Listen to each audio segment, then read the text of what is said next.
application, if that's okay, Terry? Yep, no problem.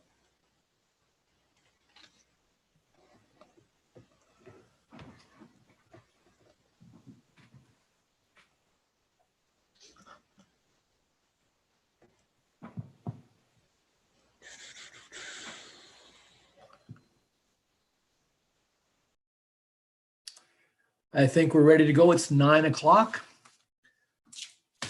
Good morning and welcome to this online hearing of the Committee of Adjustment of the City of Ottawa under the Planning Act. This video conference is also live streaming on YouTube. With me are my fellow panel members, Jocelyn Chandler, Stephen Lewis, and Terrence Otto. My name is Fabian Poulin and I will be chairing this hearing today. The procedure for this hearing will be as follows. Listed on the agenda and appearing on the screen are the applications we will hear today. For the sake of efficiency, the committee may deal with agenda items in a different order. Committee members have reviewed the planning reports and any written submissions in support or in opposition of each of the applications. Today, we'll hear oral submissions from any interested parties. As part of the statutory notification requirements, each applicant was required to post a sign on the property and file a statutory declaration confirming the sign posting. This declaration must be on file today before we can hear the application. Without it, I may have to adjourn the application or administer an oath if necessary. Can the coordinator confirm that we have received statutory declarations? Mr. Chair, we have not received any. I will then administer the oath to each applicant. Thank you. The committee may ask for a brief presentation of the application followed by questions from members and submissions from the public. Please address your comments to the chair, starting with your name and spelling it if necessary, and your municipal address for the record. The committee limits presentations to 5 minutes. Any exceptions will be at the chair's discretion. Finally, before we begin, we have two items of business to address. Does any member present need to declare an interest in any of the applications that are before us today or that are on the agenda of another committee panel? Members, Mr. Otto? No, I do not. Ms. Chandler? No. And Mr. Lewis? Nope. Thank you. We don't have any minutes to adopt, so we will now hear the application scheduled for this hearing, and we'll deal firstly with items that may be adjourned. Is there anyone present who wishes to request an adjournment of the applications scheduled for this hearing? I believe we know of 3. So firstly, I'd like to ask Monsieur Dupuis, dealing with application 1105 Smith Road, application number 5. Mr. Dupuis, are you here?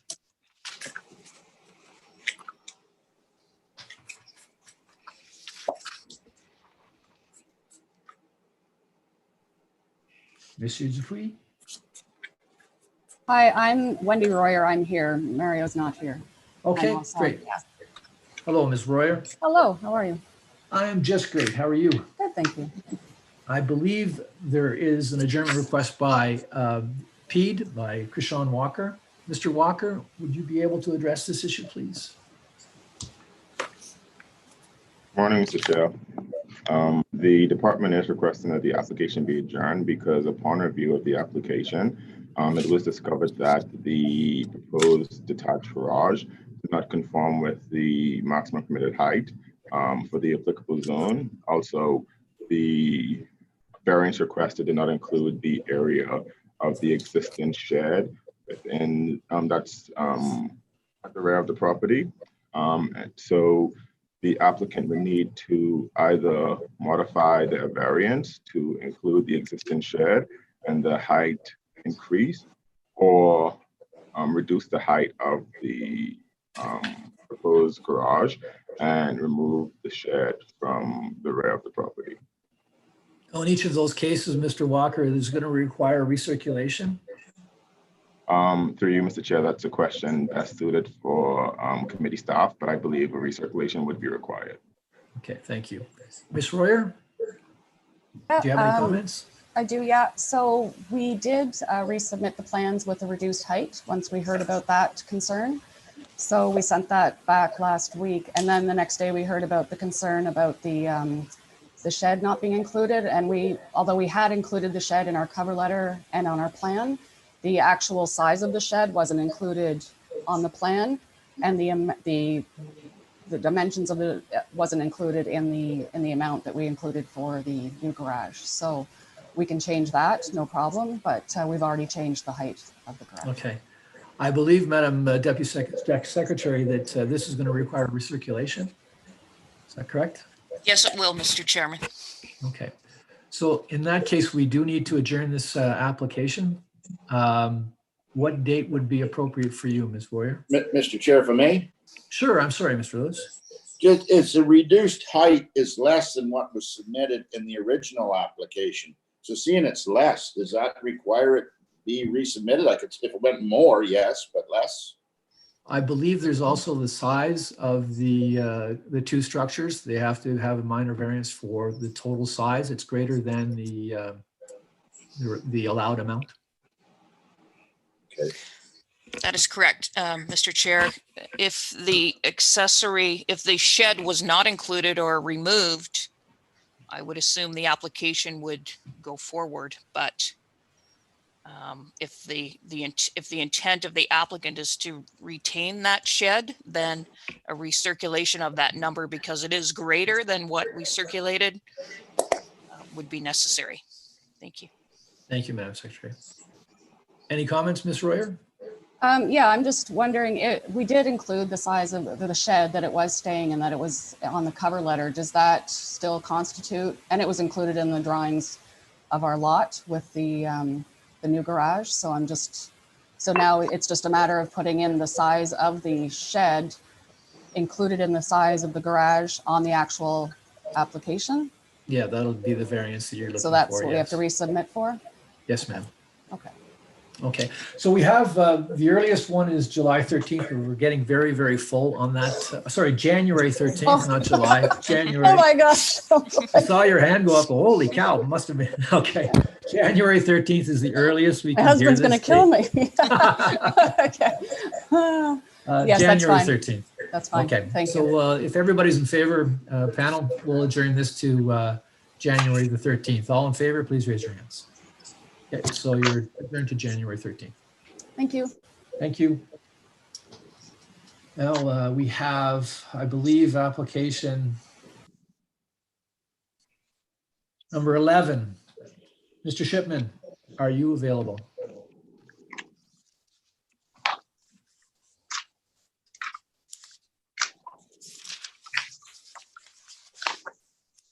Mr. Shipman? I see there's a Jeff in the attendees. I don't see him anymore. Okay, so if Mr. Shipman's not available right now, we'll address his application as it comes up. Hello. Oh, there he is. Sorry, I don't know what happened. I was watching you and then I was kicked out. Now I'm back. Okay. Okay. All right, Mr. Shipman, there's an adjournment request here. Thank you, Mr. Chair. While we would agree to adjournment on file 319, we'd ask to be heard on 320 on its merits. We believe we have solutions that won't offend the official plan policy and would allow us to proceed. Okay, so I'm just looking at 319 is application number 11, having to do with 2621 Donnelly Drive. Correct. Okay. So when would you like to adjourn that application, sir? Sine die, Mr. Chair. Very well. All those in favor on the panel to adjourn this application sine die, please raise your hands. Okay, your application is adjourned sine die. Sorry, can I just ask, so that is for 2621 Donnelly Drive, and which severance number does that apply to? Is that 319 or 320? It's 319, I believe, the smaller lot. Yes, 319. Thank you. All right, and we'll proceed then with 320. Through you, Mr. Chair. Yes. The department is requesting an adjournment for both applications because as mentioned to the applicant yesterday, and as mentioned to the property owner, in the spring of this year. The proposal does not conform with the intent of the official plan, and it does not conform with the policies of the PPS, as the proposal would be creating a new lot within a provincially significant wetland as designated on Schedule A of the official plan. And if the application is heard today, the department will be objecting to its approval because it does not comply with the city or provincial policies. And I believe there were some comments from Rideau Valley Conservation Authority. You're muted, Mr. Lalonde. Still muted. There you go. Oh, no.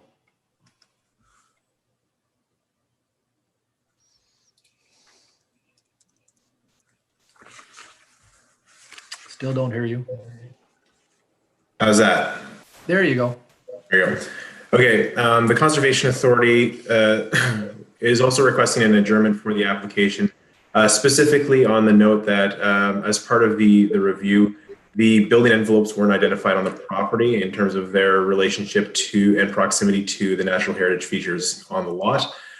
Therefore, we were requesting adjournment so that the applicant would have time to clear up and provide additional information before we could make a formal comment on the application. As noted, the official plan policies and the concerns, the RVCA supports the city's assertions there. Thank you, Mr. Lalonde. Mr. Walker. Sorry, not Mr. Walker, Mr. Shipman. Yes, I'm wondering if perhaps we could be heard before making a decision. We believe we can create a lot outside of the PSW without offending the official plan policy. Perhaps that could be considered before making the decision. It's time is very much of the essence for the applicants. They both, the applicants wish to be heard on the merits, and we have our biologist available as well. I understand the city's position. We've offered up a solution that would make the lot creation not conflict with the PSW line, which is erroneous to begin with. But my understanding is the only remaining objection to that is that it would create a slightly irregular boundary for the severance. Perhaps, I'd just like the opportunity to explore that. And otherwise, if we adjourn, waiting for the city to clean up their mapping, the applicants will lose their opportunity to build their house. They wish to actually testify in that effect. So if perhaps we could be heard and then make the decision whether to turn us down or indeed whether to adjourn until the city has an opportunity to repair their mapping, which is the source of the problem. I'm wondering if that's an option available to us. I'll let Mr. Walker have a comment first. I'll get back to Deputy Secretary Treasurer in a minute. Thank you, Mr. Chair. So if the committee is, it is within the committee's authority to hear the application. Again, as I mentioned, staff has spoken with the applicant about this in depth and explained to the applicant what the issue was. And our policy team is currently working on a solution to solve this issue. In fact, I received an email this morning from our policy team, and they are moving forward with a solution to solve the issue that's present today. But as the applications are proposed, it doesn't comply with the policies, and the department will be objecting to it if it's approved or if it's heard today. Okay. Madam Secretary. Yes, Mr. Chair, and I'm wondering if Mr. Shipman can clarify if the parcels have actually changed since the original circulation. Have they flipped? Is there a revised plan that shows 2 parcels now instead of 3? I submitted, through you, Mr. Chair, I submitted a revised sketch the other day for this particular severance. In order to arrive at a solution, we would be suggesting, I don't know if the committee has that sketch available, we would be suggesting to revise our northerly limit to coincide, in fact, with the EP3 and the former wetland limit. I feel that would not then put us offside with the official plan policies, even though it's our position, of course, since the mapping is wrong, it doesn't coincide with the provincially significant wetland, that, you know, even that step is unnecessary. But to keep us of being temporarily offside of the official plan policy as written, we would suggest revising on the floor our application so that the northern boundary coincides with the EP3 limit shown adjacent to it. That would amount to a change in our application of 3%, hopefully would not require a recirculation. Perhaps Mr. Walker could comment, but it's my understanding that that would keep us from being offside of the official plan policies temporarily. However, it would create an irregular limit, which planning it doesn't like. It's really our only option at this time. The applicant's intention would be to come back at a later date and straighten that line out by way of boundary adjustment once the city has their mapping corrected. So this would allow us, this change in the minor change in the application to coincide with the EP3 limit would allow us to proceed with our consent, would allow the applicant to get started on his housing in early spring. Otherwise, the applicant is going to lose his opportunity to build his house probably through till 2023, given the backlog of housing. They're working on a very tight envelope, which is our sole purpose. And though we really appreciate planning's willingness to work with us and move in an expedited fashion to correct the mapping, we see this hopefully is a reasonable temporary solution to allow us to proceed with our building permit and to develop the property.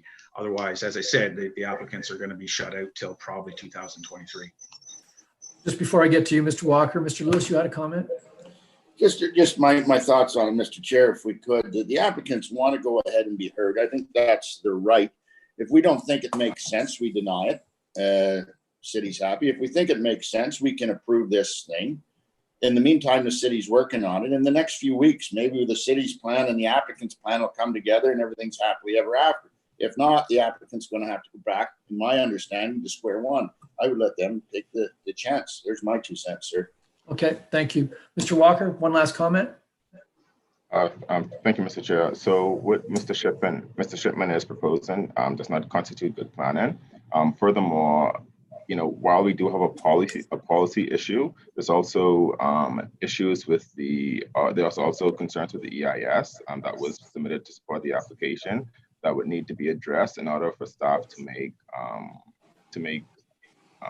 I guess to provide more information or to provide an opinion on this application at this time. So it's not just a policy issues, it's also concerns or comments that were offered on the EIS that would need to be addressed for us to make it provide more information or provide our support on this application.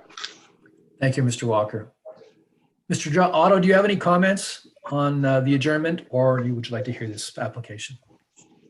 I agree with Stephen. If the applicant wants to proceed, then I think we should proceed. Okay, thank you. Ms. Chandler, any thoughts on adjourning or hearing this application B320? It's up to the agent. Okay, thank you very much. So I think Mr. Shipman, I think the panel wants to hear this application if you're willing to proceed with application B00320. Thank you, Mr. Chair. Okay, now on to application number 15, I believe. That's again, Mr. Shipman. And yes, Mr. Shipman, you want to proceed with an adjournment here?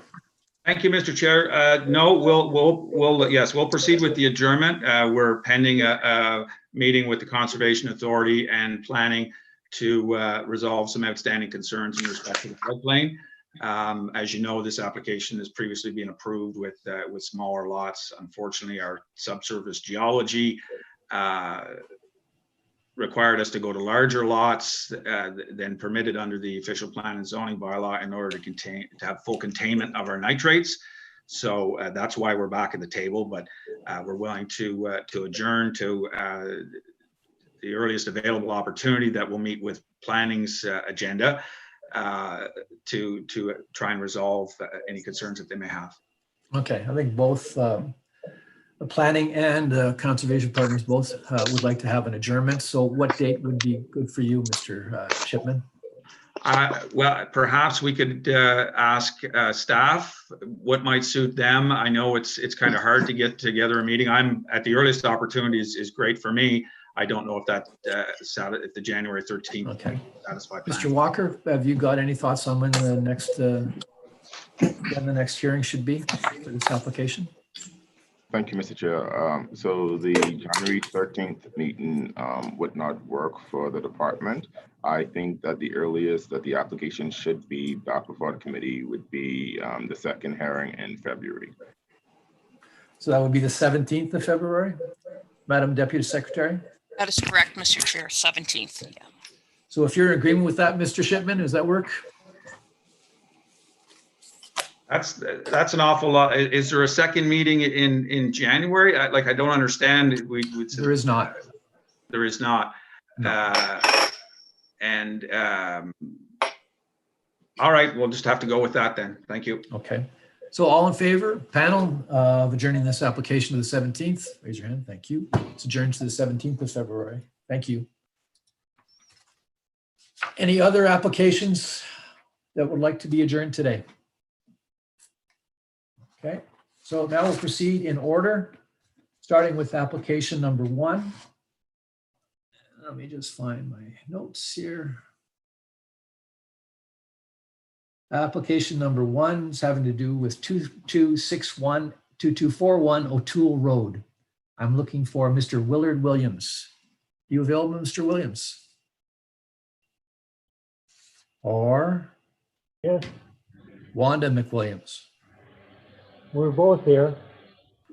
Good morning. Good morning. We're both here. Wanda's here with me. Perfect.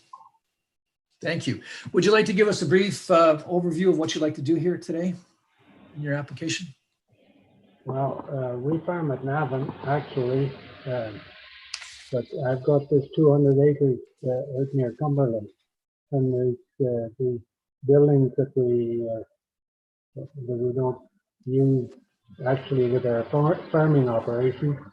Sorry, Mr. Chair. We need these stat deck sworn. Oh, thank you very much.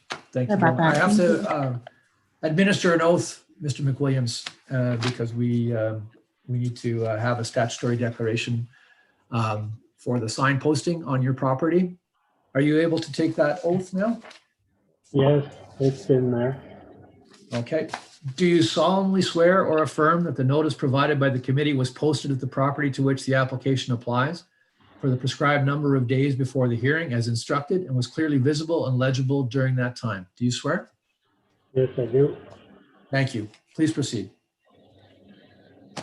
Don't just know where I was at, but anyhow, we farm at Navan mostly, and I've got this 200 acres in this area, but it's quite a distance from where we live, and we can't be there as often as we care to. So I'm 83 years of age now, and I thought I can't control things as well as I always could. Anyhow, this is property that we don't use in our farming operation, and I thought the best thing for me to be doing is to dispose of that, and that we don't use in our farming operation. Okay. Great. Thank you, Mr. McWilliams. Mr. Nadeau, representing the city, do you have any comments that you'd like to make here? Good morning, Mr. Chair. Sorry about that. We got a bit of feedback.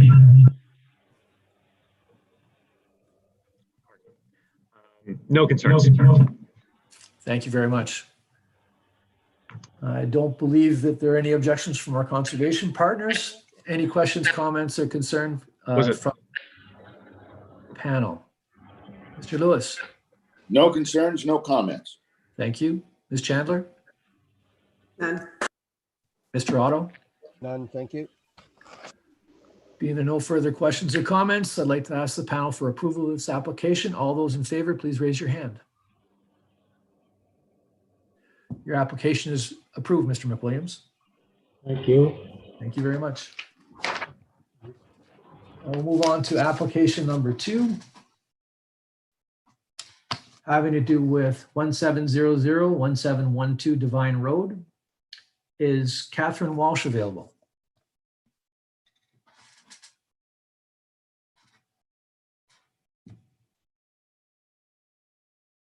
Ms. Walsh, I see. Yes. Yes, I'm here. Good morning. Good morning. I need to administer an oath Yes, on the sign posting. Are you available to take that oath? I am. Do you solemnly swear or affirm that the notice provided by the committee was posted at the property to which the application applies for the prescribed number of days before the hearing as instructed and was clearly visible and legible during that time? Do you swear? Yeah. Yes, I do. Thank you very much. Could you give us a brief overview of what you'd like to do today, please?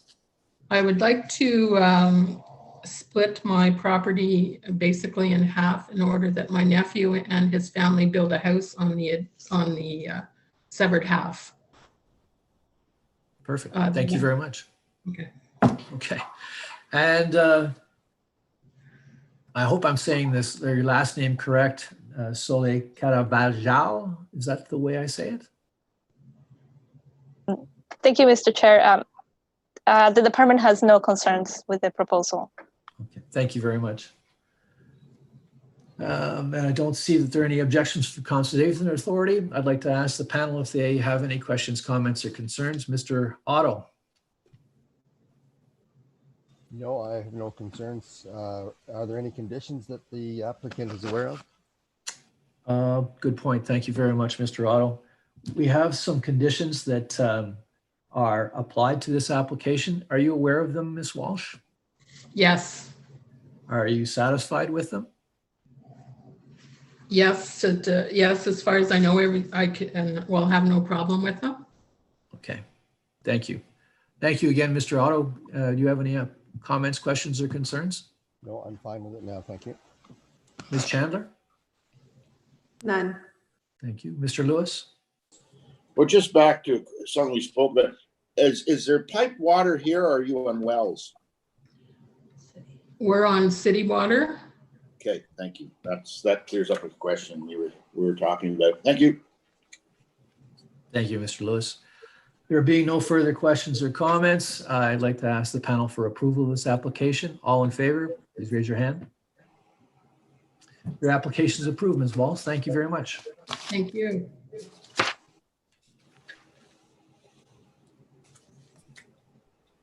So I believe application number 3 is having to do with 4431 and 4439 Frank Kenny Road. Mr. Hume, are you available?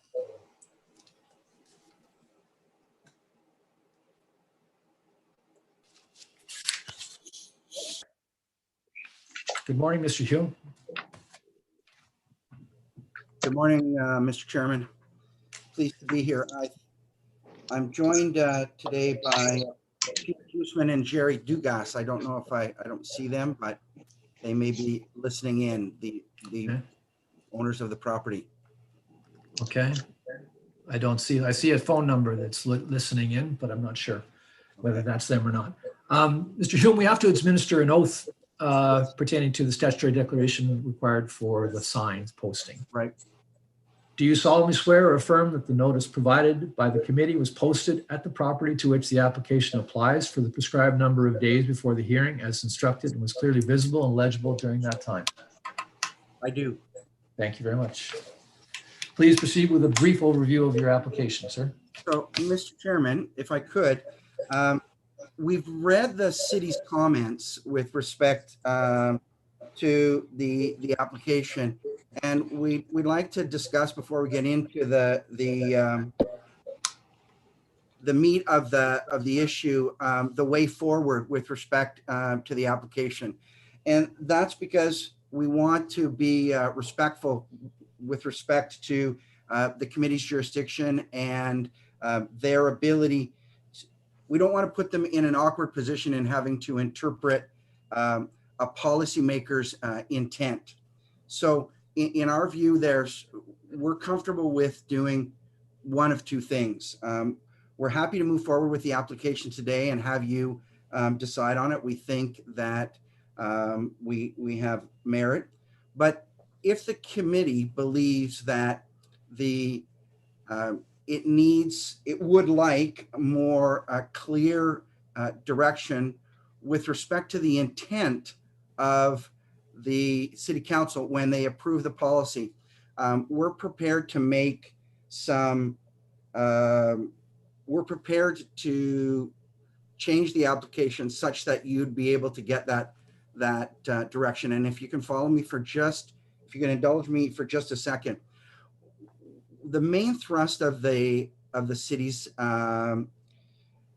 objection is that we're creating 2 lots where the policy actually is intended to provide only 1 lot for severance purposes in a farm consolidation. We don't believe that it was the intent of the policymakers to apply that rigorous a position to a situation that you see before you, which is 2 actual houses in the that have been constructed and have been in existence for 30 odd years. So what we'd be prepared to do is to adjourn, sign and die the consent and minor variances for part 1. So part 1 is the original farmhouse. We would like you to consider the consent and minor variance for part 2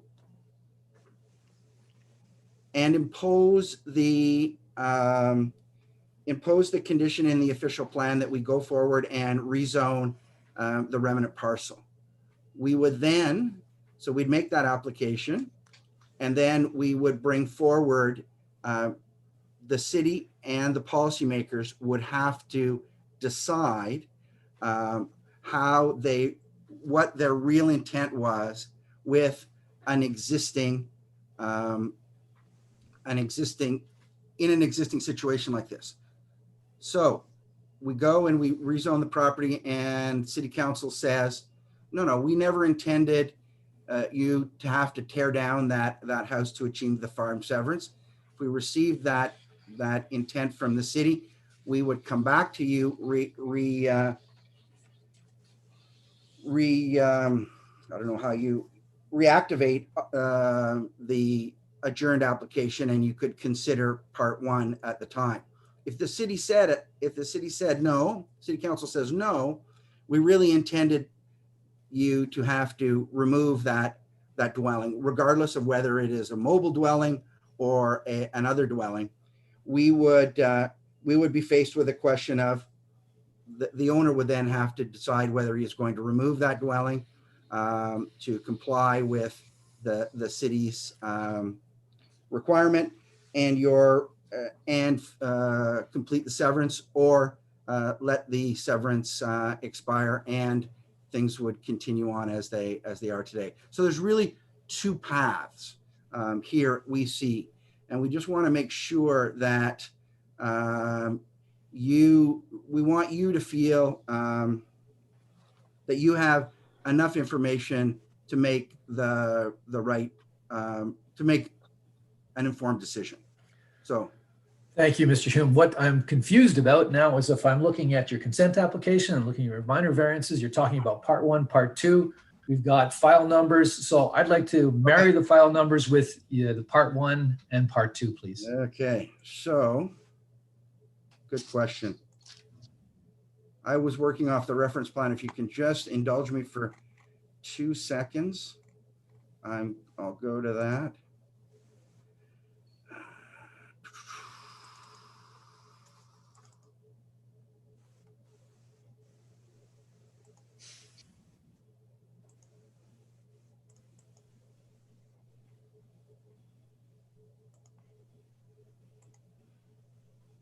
Oh yeah, okay. I'm going to have, unfortunately, Mr. Chairman, I'm going to have a little bit of help here marrying up your your file numbers. I've got them all here, but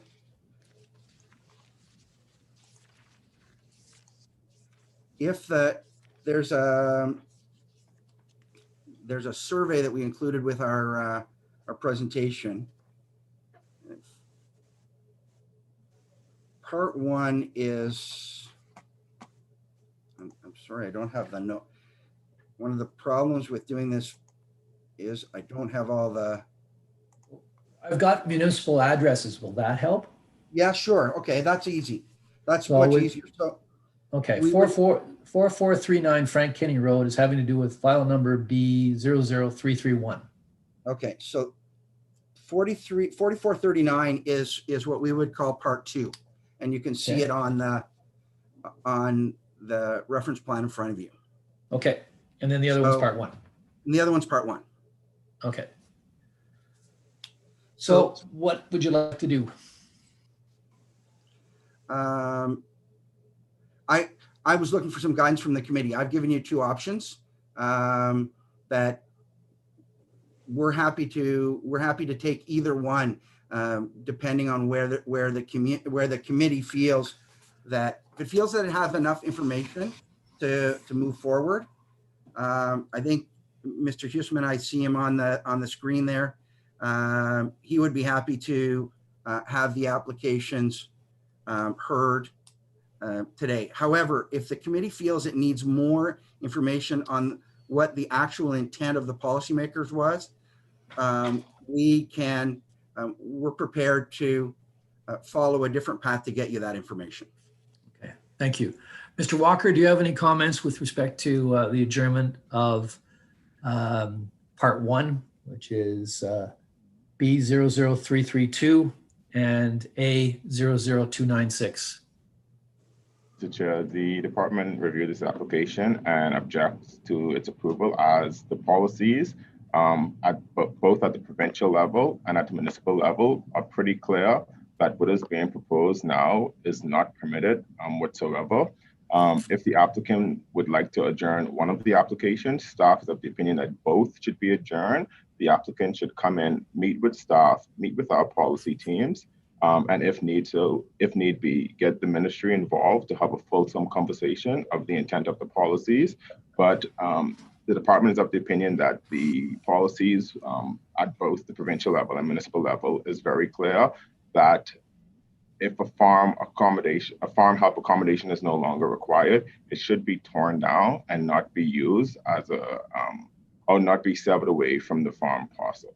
And in adjourning one application and allowing one to be heard today and subsequently approved, it would still not comply with the policies that is within the PPS and within the city's official plan.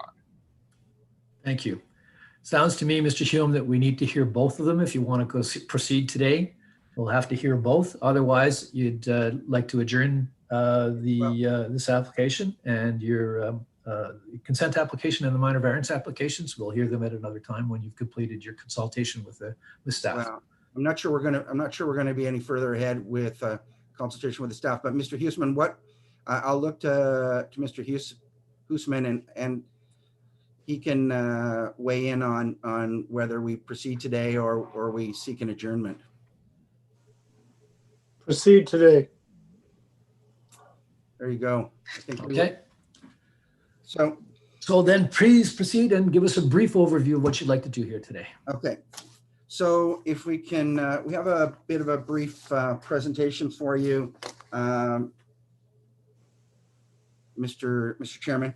So this is a property on Frank Kinney Road. You can see, if you look on the top portion, just to the left of your screen, you can see the farm or the housing that we're talking about. This housing was established in the late 1985, 86 era.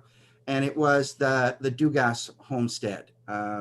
So the property on the, and in 2016, it was sold to Huseman's Poultry Farm. Hoosman's Poultry Farm is a 50,000 hen poultry operation, about 2.5 kilometers up the street from the site. The intent of the purchase was for Mr. Hoosman to actively farm the farmed portion, the item in red, and he would retain he had indicated that he was going to retain the forested area as it exists today as part of he has some concerns over the watershed. So as I said, these two houses have been in existence. The primary house or the farmhouse, as you would indicate, is at the top, and that was operated that was the home of Mr. and Mrs. Dugas, the parents. Robert Dugas is occupied the home at 4439, and he still lives there today. So the family still lives there today. So if we could go to the next slide, I'll show you the two homes. So this is a slide in 1991. You can see the existing home, the front yard. The septic systems are in the front yard, and the wells are in the back. And that is Mr. and Robert Dugas's home in the front. Again, they've been in existence since 1985. Relatively, as you'll see in the next photo, unchanged. So there is the photo in 2016. In the early years, there was a garden in the back, but as over the years, that garden has gotten smaller and smaller, and today it doesn't exist. So that is the property that is being proposed to be severed from the main property. So there it is. That's the home that the city believes should be demolished to make way to allow for the farm severance. And if you go to the next one. So, and that's the home in which the farm, I guess we call it a farm assistance lot or farm assistance house, where Robert Dugas has lived since 1985, 86 era. So they're full houses. They are full. They have their own well and septic systems, and they have existed for quite some time. So if we go to the when we looked at the policy direction within the official plan, we talked about we looked very carefully at the designations and land uses in section 3, and as you can see, it does have an opportunity to allow for severances created by farm consolidation. But you can't, it's our position that you can't take that piece in absence of reading the entire section of the official plan in 3.7.3. And it's clear, and we would agree, it's clear that the intent of the city is not to allow permanent housing as it relates to farm help. So if I were to come in today with a farm, the city would, and I had a farm help lot, the city would require that farm help house be movable. It would be a double wide, it would be a trailer, and it would be something that would leave the property when and if a farm consolidation happened. So when you start to look at the rest of the policy, it really is silent on what should happen when you have two really principal dwellings that are on the property. So when reading and then you go back to look at the PPS, and the PPS is very much in the same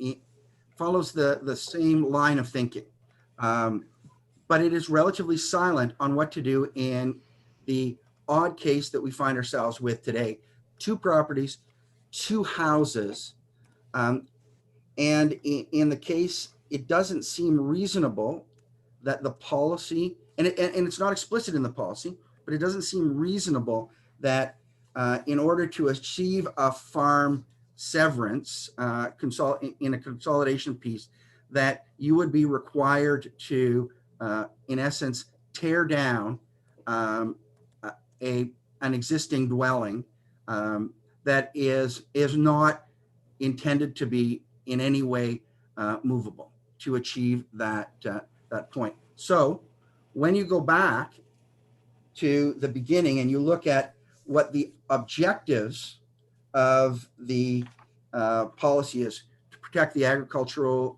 resources, to ensure that by creating, you're not diminishing the agricultural lands. So when you apply those broad policies that are in section 3.7.3, you can say legitimately that the general intent of that section is maintained, because in approving these severances, you're not diminishing agricultural lands. You are not encouraging more people to locate in the rural area, causing conflict with agricultural uses. In fact, the effect of this severance really does not change the historic use of the property.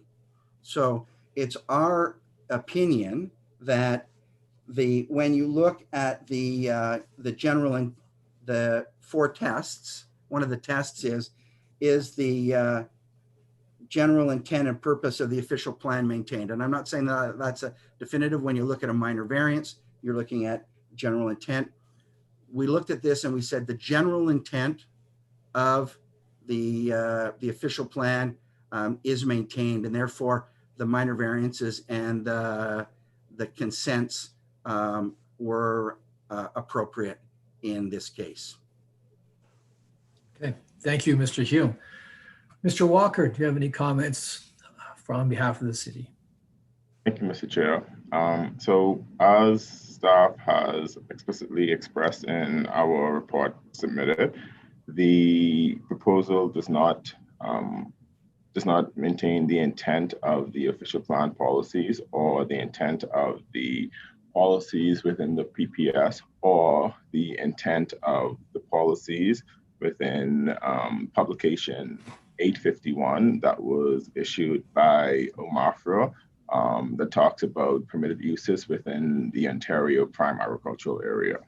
So both section 3.2.1C of the PPS and section 3.7.3 of the official plan permits the creation of one surplus farm dwelling,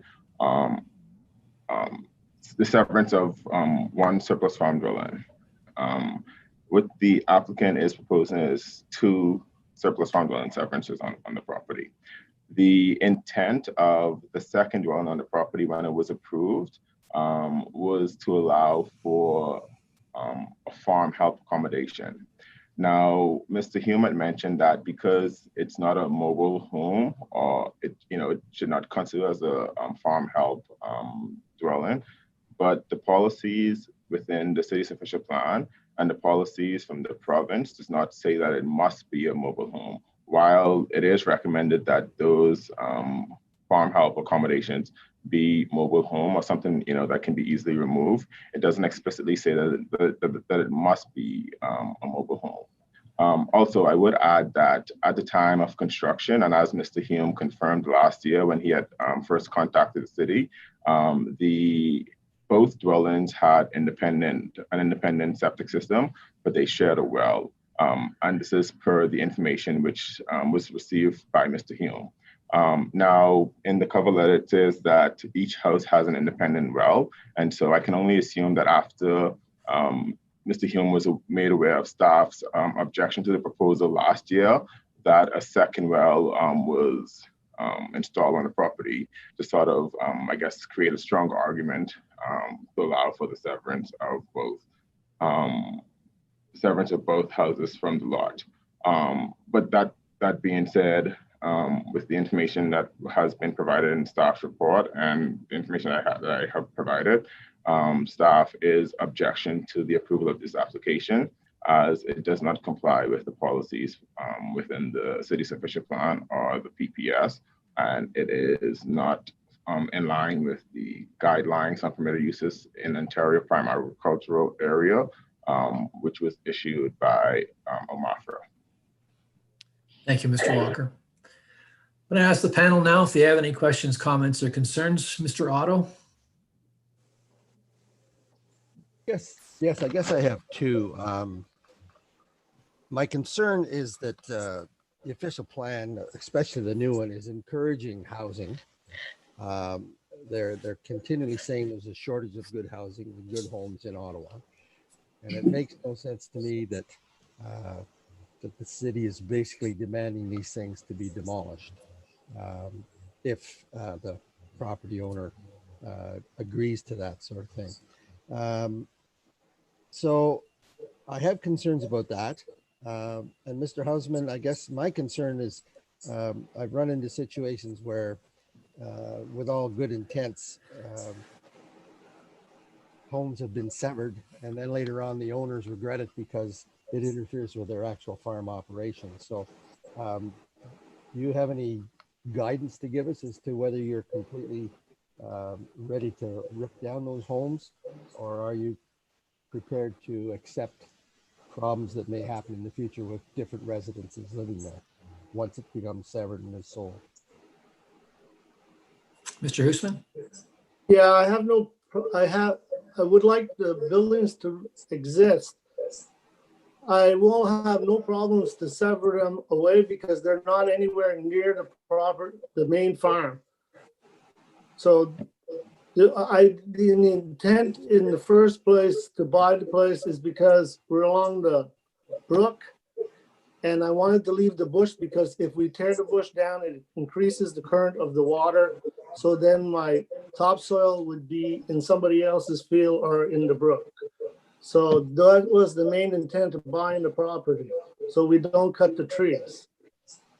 The two houses were there, and Robert lives in one and has lived in there since it's been built. And they've been trying to sever it over generations, but it hasn't happened. So this is my intent. If we can sever the properties away, I'm okay with it. They're not within any range of my present farm or where I am presently living.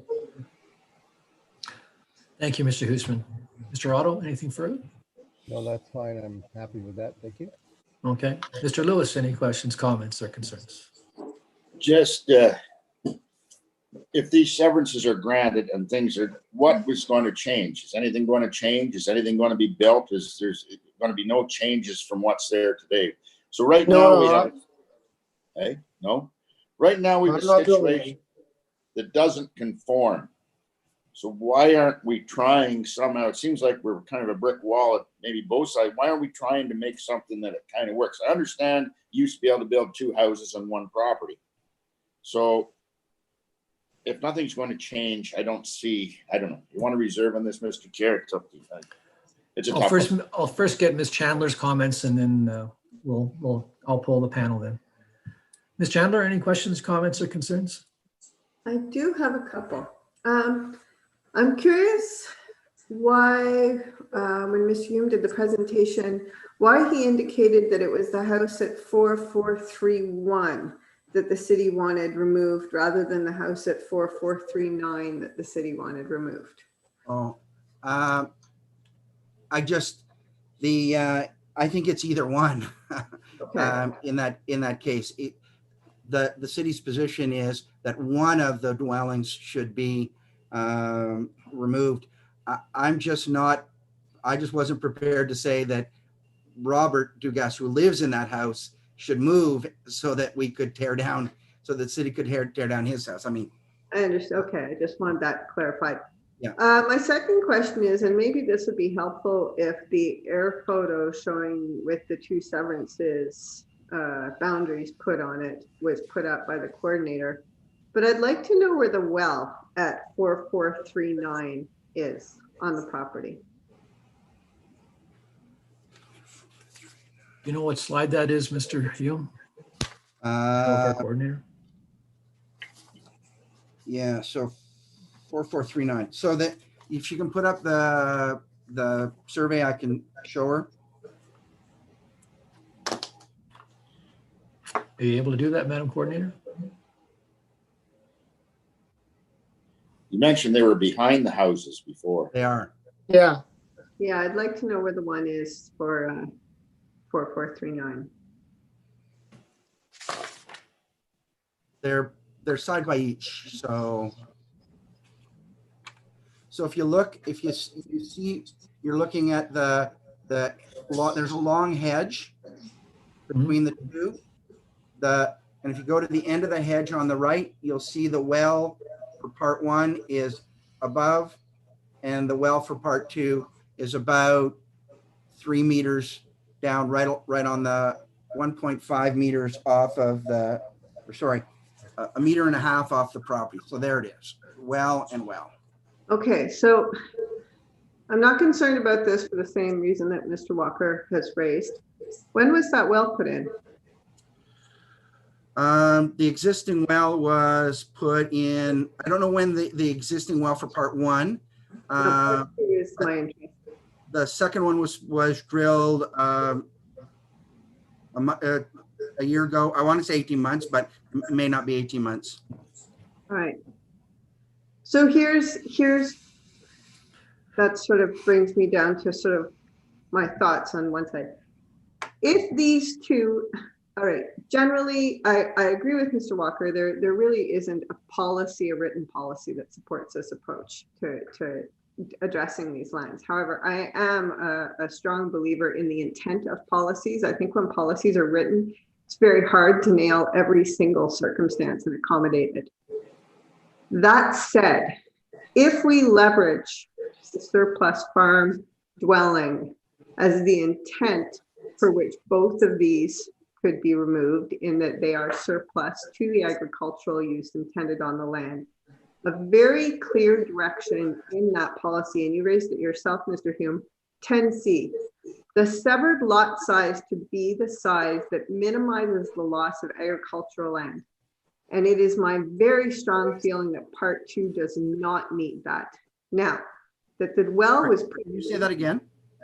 Part two does not, in my opinion, is not being shown as a size that minimizes the lot of agricultural land. And that's why I find it very unfortunate that a recent well was put in so far back on the lot.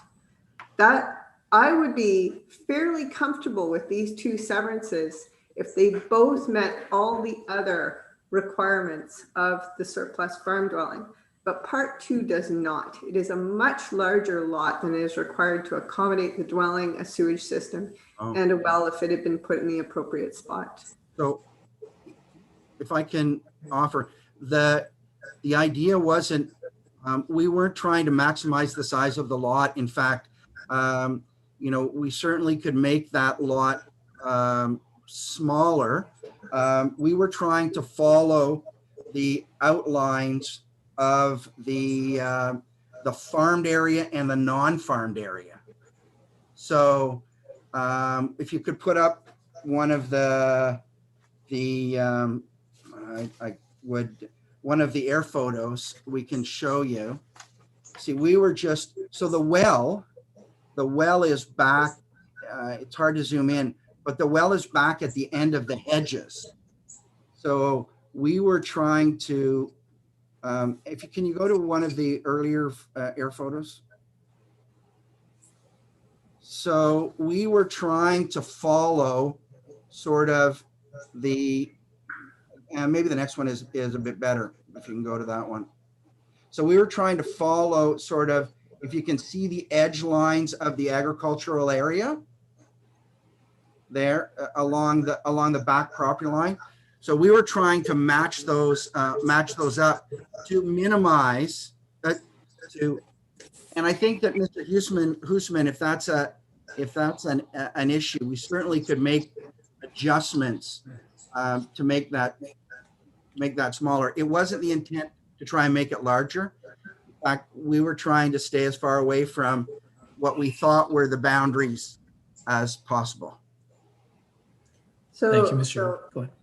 Mr. Chair, that when I look at all the surplus farm dwellings, severances that we deal with, they're generally put as tight to the permanent structures and servicing as possible. And generally gardens and hedges and fence lines are not part that is included in. So at the moment, my feeling is, and we can decide whether to reserve or not, I am comfortable with the part 1 severance. I am not comfortable with the part 2 severance as shown as a surplus farm dwelling severance, given the lot as it's currently dimensioned out. Thank you, Ms. Chandler. That is with respect to the city's policies and the fact that I think it meets the intent, although certainly not the actual letter. Yeah. Okay. So for that, I'm going to ask the panel if they'd like to reserve this. Oh, sorry, Mr. Walker, you'd like to say something? Thank you, Mr. Chair. So I just want to just comment on remarks made by one of the panel members. So while the city encourages or is encouraging housing throughout the city, that's reserved for settlement areas, i.e. the urban area and rural villages. Intensification and infill development is not permitted whatsoever at all within the agricultural resource area. Another thing I want to address is the idea of tearing down one of the houses. So while the intent of the farm health accommodation is to get rid of that dwelling, the farm help dwelling, once it's no longer necessary, that's not the only option that the applicant has here. The applicant can apply to have the additional dwelling considered a coach house and sever them both off on one lot. As proposed now, this does not meet the intent of the official plan policies or the provincial policy statement. And given that there is other options here, the department objection remains. Thank you, Mr. Walker. Go ahead, Ms. Chandler. Could you further clarify? So you're suggesting it would be one severance taking both houses and calling one of the houses a coach house? Am I understanding that clearly? Yes, that's correct. So the applicant would be required to submit a site plan control application to establish a coach house on the property. This would be a rural small site plan control application, so the fees are very minimal. And the applicant would then need to ensure that the size of the existing dwelling would comply with the policies within the zoning bylaw for a coach house. If it doesn't, then the applicant would then apply for a minor variance to permit a larger size if need be. But that is an option here, and that's an option that staff would be open to at this point in time. Thank you, Mr. Walker. Had an opportunity to consider that? Sorry, you're directing that to yes. Coach houses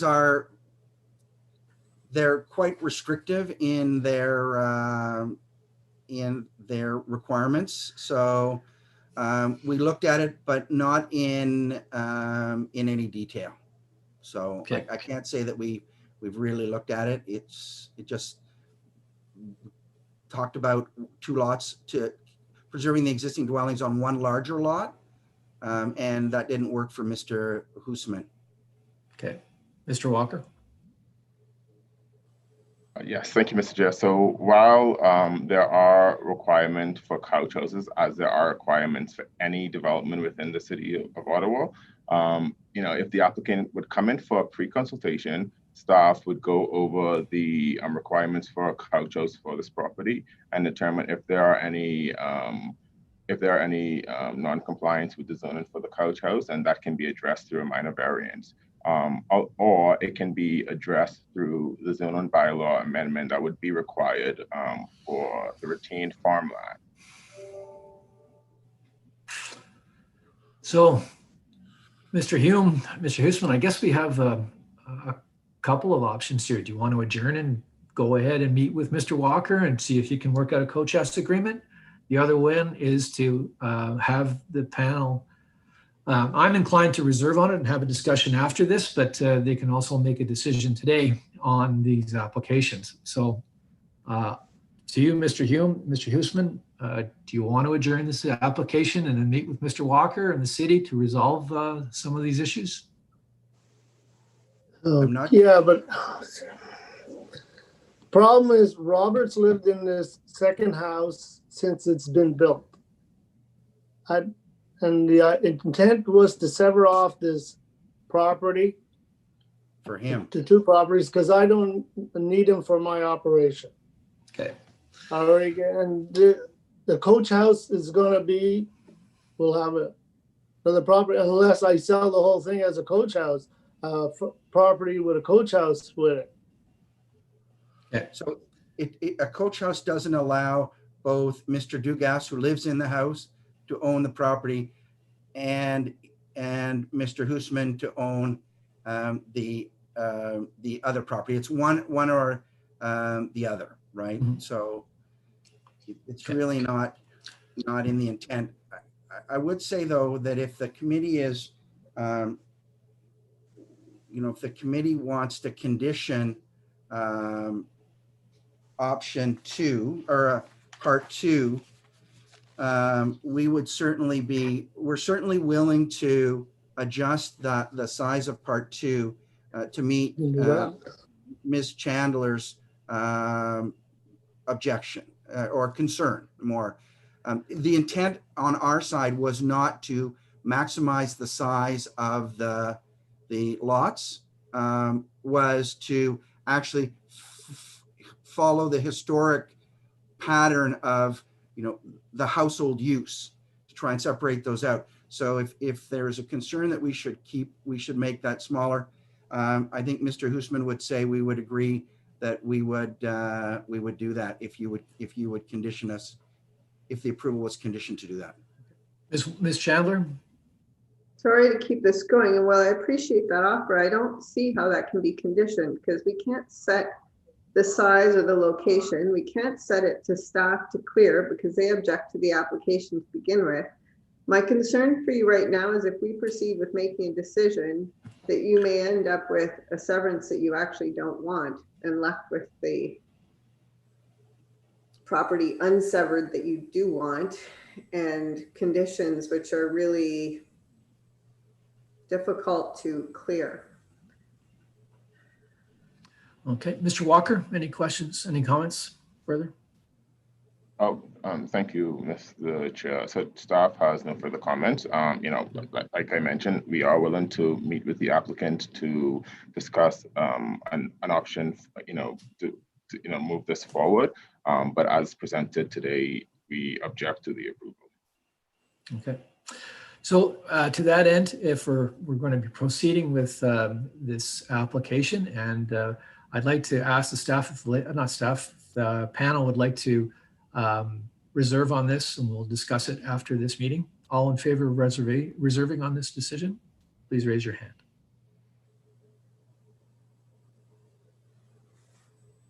So we will make a decision then, and I will ask, first of all, I'll let my opinion be known. Since I support staff, they doesn't meet the city's official plan, and that's one of the 4 tests required. And we're kind of under a tight restrictions at meeting those 4 tests. So I personally would not be voting in favor of this application. Mr. Lewis? You're muted, sir. I agree with you, Mr. Chair. There's too many undecided things here. And if we did support it, with no conditions, we know I'm not in favor of it as it stands. Thank you. Mr. Otto, are you in favor or not? Basically, I am in favor of it. I think that we should allow this to occur because of the housing situation. But having said that, I do agree with some of the things that have been said. But if it is approved, I'm sure Mr. Houseman is going to be spending some time with lawyers to try and fight the city on this, because they probably will appeal it. So if he wanted to change his mind, if he could, that probably would be better. But anyways, I would vote in favor of it. Ms. Chandler? You're muted, Ms. Chandler. Unfortunately, I don't see a way to support it in its current, the way this application is currently set out. And I can't figure out a way to condition it neatly so that it can be cleared. Thank you, Ms. Chandler. So regretfully, Mr. Hugh and Mr. Huseman, your application has been rejected today. Thank you very much. Thank you. Now we'll move on to the next application.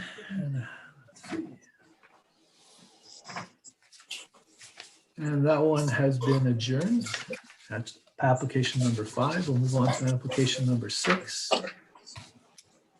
Application number 6 is having to do with 8751 McCaffrey Trail and 8685-8705 Fallowfield Road. And is Mr. Jeffrey available? Hello, yes, we're here. Good morning. Morning. Who am I speaking with? Is this Mr. and Mrs. Waugh? We're here as well. Yes, good morning. Okay, perfect. So I just see your name being Tracy and Brian is on my screen. Are you available to take an oath pertaining to the sign posting on your property?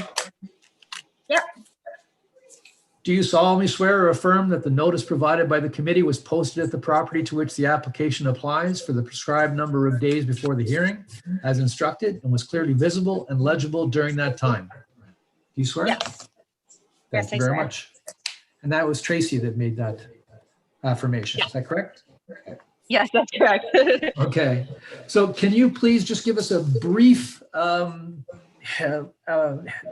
what you'd like to do today? Brief description of what you'd like to do today? Yeah, thanks, Mr. Chair. It's Brian. So the owners, my daughter and son-in-law at 8751 have 75 acres that fronts on McCaffrey, and they'd like to create 2 new lots on Fallowfield Road, 55 meters of frontage and 2 acres each, and they're adjacent on Fallowfield. Thank you. Mr. Nadeau, have you got some comments to make on behalf of the city?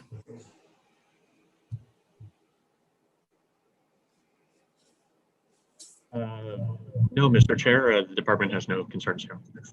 Thank you very much. Doesn't seem to be any objections from the conservation partners. Mr. Waugh, Mr. Jeffrey, and Ms. Waugh, have you reviewed the conditions to this application? Yes, we have, yeah. And are you in favor of accepting these conditions? Yes, we're in favor. I did have one question, but that's fine. Sure. What's your question, sir? Just on the water, the proof of water, because the lots are adjacent, would one option be drilling a well on one lot to prove potable water on both? Mr. Nadeau, could you answer that question for the applicant? Respectfully, Mr. Chair, I'm a little less experienced with rural, so if I could, I'll defer this to Mr. Walker. Mr. Walker? Thank you, Mr. Chair. So that I'm not saying that that will be an option. The hydrogeologist that's consultant that's hired would need to determine whether or not that would be that would work. And they should consult with the city's hydrogeologist to develop a work plan for the water testing on the property. Thank you. Mr. Lewis, any questions, comments, or concerns? Yeah, just back to the water thing. It doesn't necessarily mean a well. You can also do it, if it's possible, from an existing residence that's existing there already. Test that well will sometimes pass, and quite often it is just one well. But again, check. Other than that, no comments, no concerns. Thank you. Ms. Chandler, any questions, comments, or concerns? None. Thank you. Mr. Otto?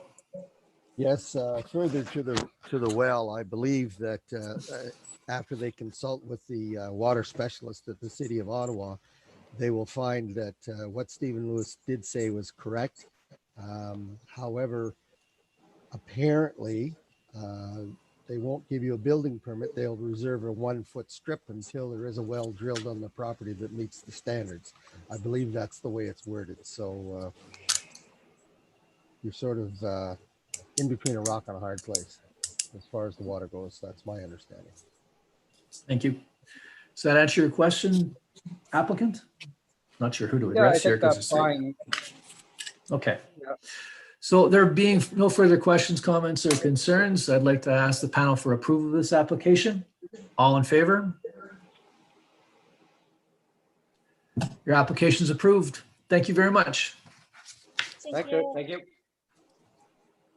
On to application number 7. Mr. Shipman, this has to do with 5564 William McEwen Drive. Good morning again. Good morning, Mr. Chairman. Are you able to take an oath to this application with respect to the sign posting on your property? I am.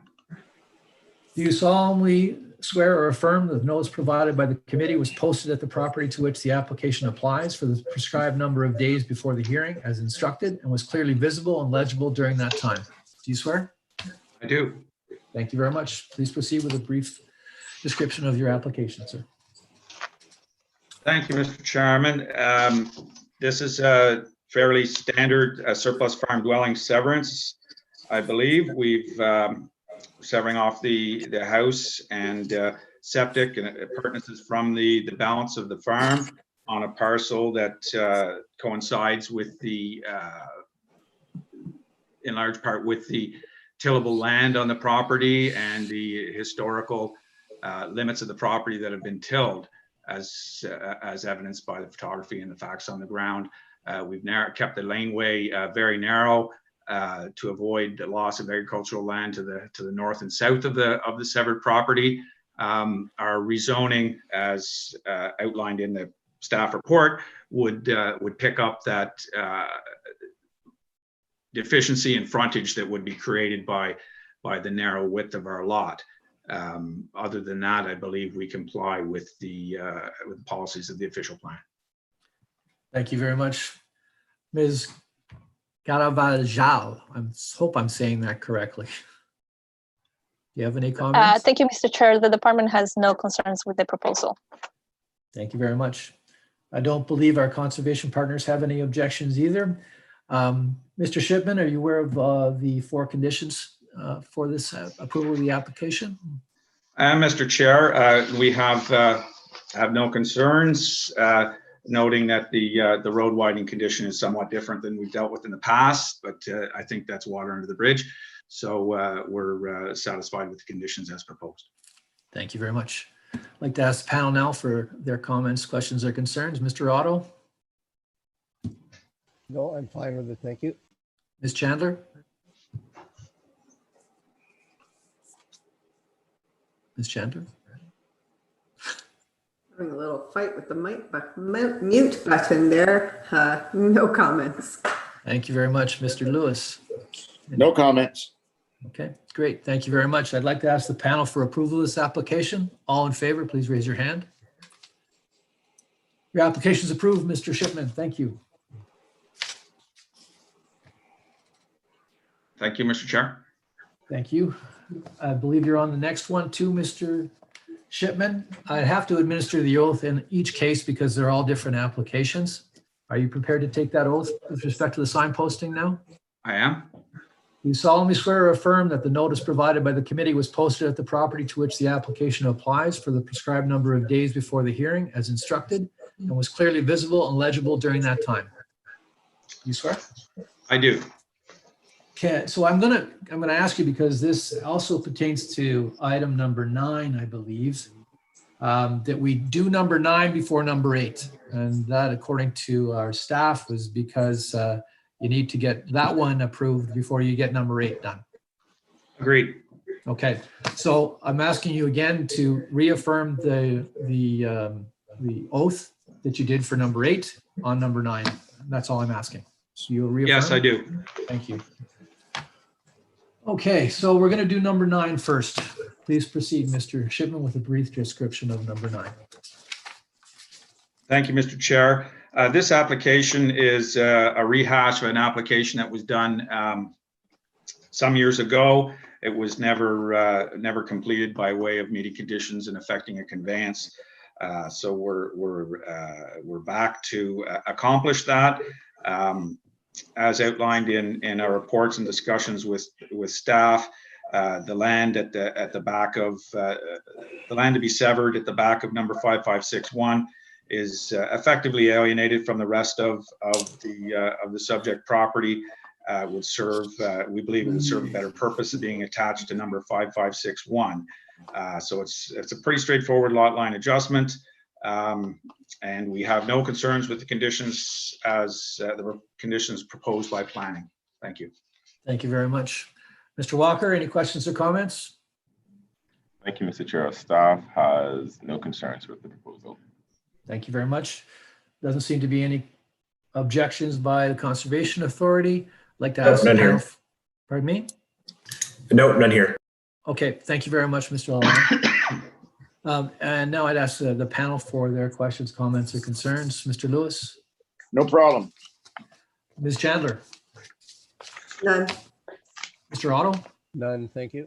Okay, I'd like to ask the panel for approval of this application. All those in favor, please raise your hand. Your application is approved, Mr. Shipman. Now we'll move back to number 8, which we've already given the oath on the sign posting. Thank you, Mr. Chair. This is quite a minor lot line adjustment. It's done to correct errors on the ground, really, in terms of property improvements that were done at number 5609 inadvertently onto the property known as 5561. It's a small area of land, but what the adjustment will do will provide relief from the owner of 5609 from having to tear out retaining walls and his pathway and the things he's built in that area.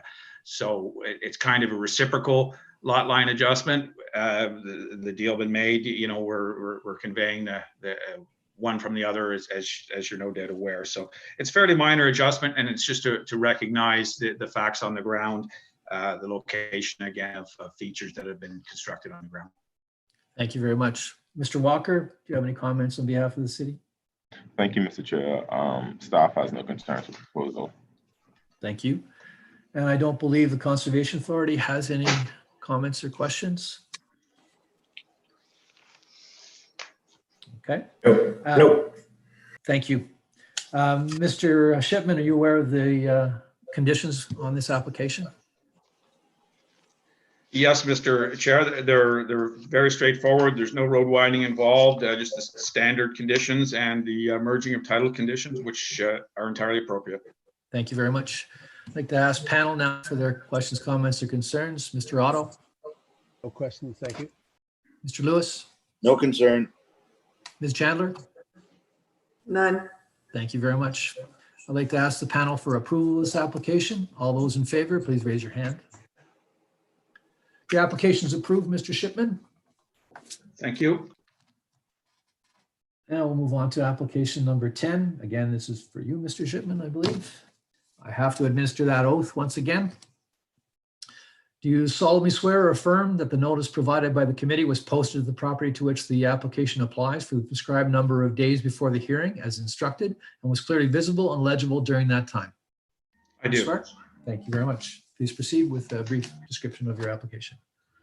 Thank you, Mr. Chair. This again is a fairly straightforward surplus farm dwelling / boundary adjustment. I say boundary adjustment here because we are going to, the severed land will be merged with adjacent land owned by the applicant farmer. So there's no need for rezoning in order to comply with the intent of the official plan for the purposes of severing a surplus farm dwelling.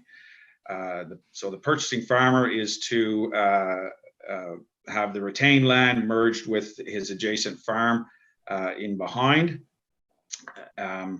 The severed lot follows the bottom of the hill, the edge of the available tillable land. Anything beyond that to the west is not tillable and in fact encroaches on the hill, and so it's a very sort of common sense severance as usual, and yeah, we're going to merge with adjacent land. The only thing I would otherwise mention is that the standard reference plan condition requirement on this particular application, which of course isn't reflected at this time in the proposed conditions, but that standard condition applied to the retained land as opposed to the severed land. It will survey the lot around the house and then just let the balance of the land merge with a registrable legal description. Thank you, Mr. Shipman. Mr. Walker, any comments from the city? Thank you, Mr. Chair. Staff has no concerns with this proposed lot line adjustment application, and staff is okay with the swap in the retained and severed parcel as listed in the condition below. Thank you very much, Mr. Walker. Don't believe conservation partners have any comments this time. Mr. Lalonde? Nope, none here. Thank you very much. I'd like to ask the panel for their questions, comments, or concerns. Mr. Otto? No questions, thank you. Mr. Lewis? All good. Ms. Chandler? None. Thank you very much. I'd like to ask the panel for approval of this application. All in favor? Your application is approved, Mr. Shipman. Thank you. You're welcome. Next one is also Mr. Shipman's 2621 Donnelly Drive.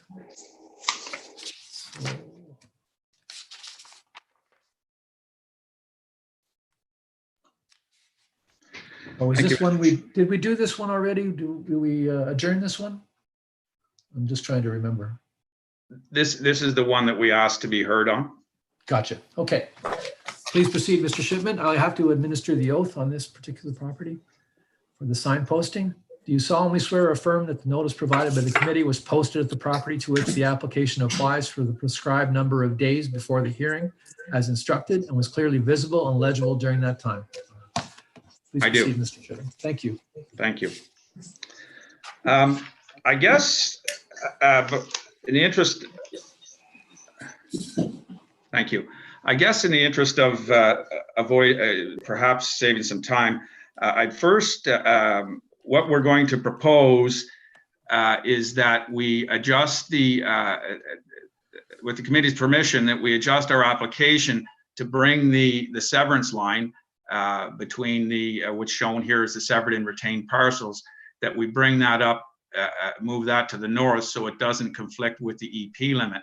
There's been, when I raised that earlier, staff's concern there was that it would be an irregular line, create the boundary. Well, we can create it as a regular line or with one bend in it as you go back, so it's not quite so sinuous in an attempt to create a more regular line there. But I guess my first question would be for committee staff. Would that change? Well, first of all, are we permitted to do that change on the floor today? Would that require a recirculation? It's a little more than a 3% variance from what we have on the sketch as it now stands. Deputy Secretary.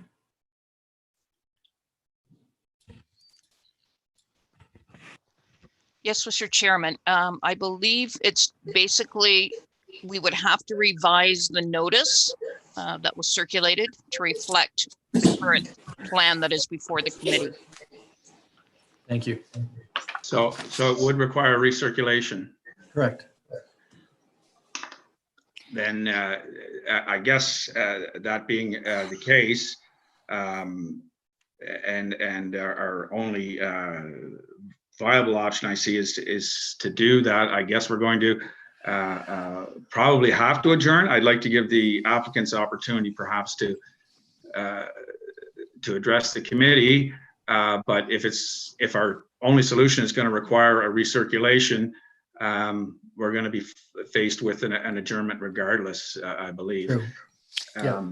Perhaps, So I'm not sure that the applicant, if the applicant wants to, or the owners would like to comment to the committee, it's not going to change the fact that you still have to recirculate. Okay.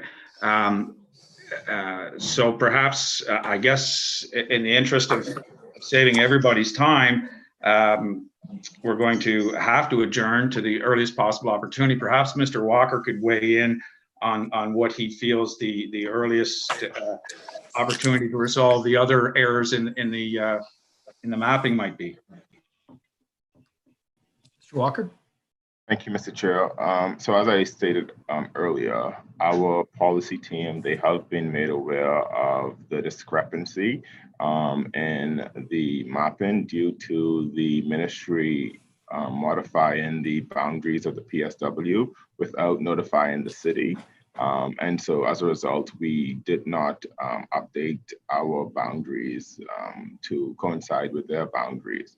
So the city is aware of this issue, and the city will be initiating a official plan amendment and a zoning bylaw amendment so that what's in our official plan reflects what's in reflects the data that the ministry has issued. I can't confirm a date when that will happen now, but I can confirm that our policy team is aware of it and they are working on it. And so as a result, I would recommend a sine die adjournment at this time. Mr. Shipman, please go ahead. Yes, I think we need the applicants to weigh in here. Our other option is to go with the straight line that does slash through the erroneous wetland limits and have it heard on that basis. But I think we need some feedback from okay. The applicants. Mr. Wood, Mrs. Wood, do you have any comments?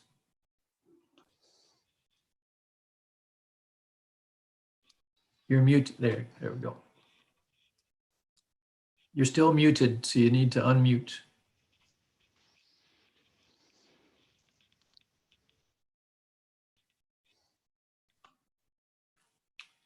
You slide your mouse across the bottom of the screen. There you go. Can you hear us now?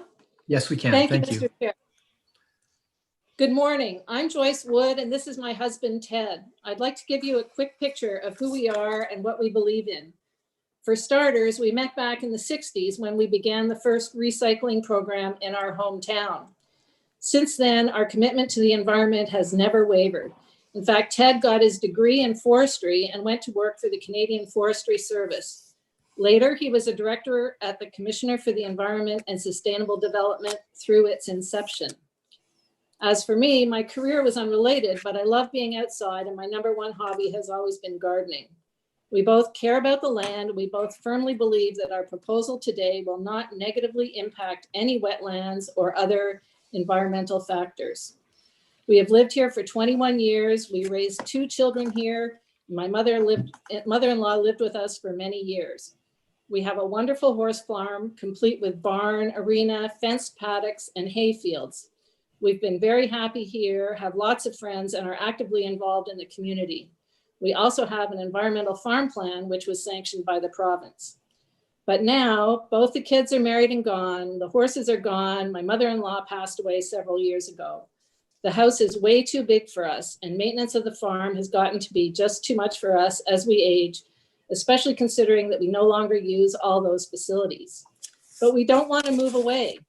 What we would like to do is to build a small, low-maintenance retirement home in the woods on the back half of our property.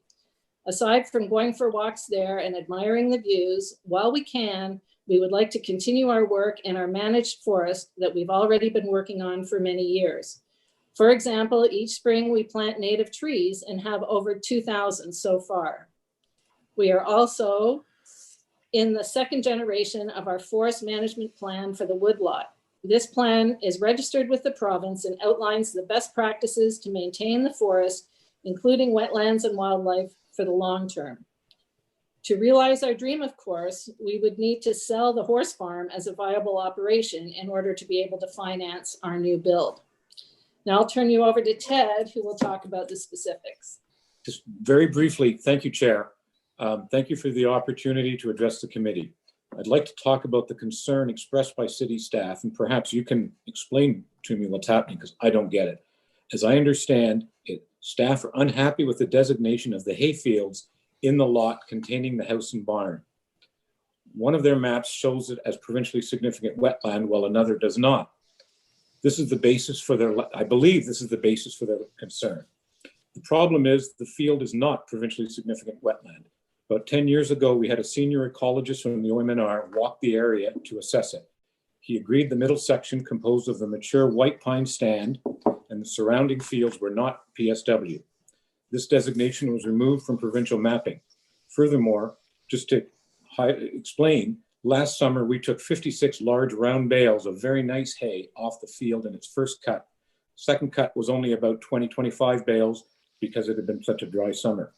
This is not productivity you would see on a wetland. Furthermore, staff have agreed it's not provincially significant wetland and have said that the mapping will be amended in due course. That process is complicated and lengthy, and we can't get a deadline out of them, especially for within this COVID environment, which just adds a whole layer of complexity, as I'm sure you're aware. It is the delay that is the problem for two reasons. First, we have a spot reserved with a builder for spring 2021. If we delay, we lose that spot for 2021 and lose next year, as they've already been booking into 2023. Second, the EIS has as one of its conditions, no vegetation can be removed after 15 April. So a postponement and granting the severance would mean the earliest we could move would be late 2023, and we're not getting any younger. All this because of error in the city's mapping, which they acknowledge. So we need to proceed. We wanted to proceed now. I gather, though, on the advice of what you folks are saying, is that we have to come back. What I'd like to do is somehow get a commitment from the city that this is going to be dealt with in a forthwith manner. If we don't proceed to build in 2021, it's not viable for us to stay in this current house. We do not want to spend our limited energy maintaining a property that no longer meets any of our needs. We would much rather spend our time working in our woodlot. Thank you. Thank you, Chair. So any advice that the committee can give us would be very welcome. Thank you very much. I'd like to just ask the panel what their suggestions are. I have one suggestion, but I'll wait to hear the others. But we're dealing with an adjournment today. We're not going to be hearing this because we do have to make that change for the recirculation. And to that end, I'd like to ask any comments. Mr. Lewis from the panel. Well, I understand the recirculation thing. It needs to be done, but I think everybody agrees in the end this can work. Like when the mapping gets changed, it can work. So my question is, why can't we get this thing together and make it work? Like, what's wrong with looking down in the future a wee bit in the foresight, knowing it's going to happen, the map's going to be changed, get this going as soon as possible, get it coming back to committee as soon as possible, and get it done. That's my 2 cents. Thank you. Thank you. Ms. Chandler?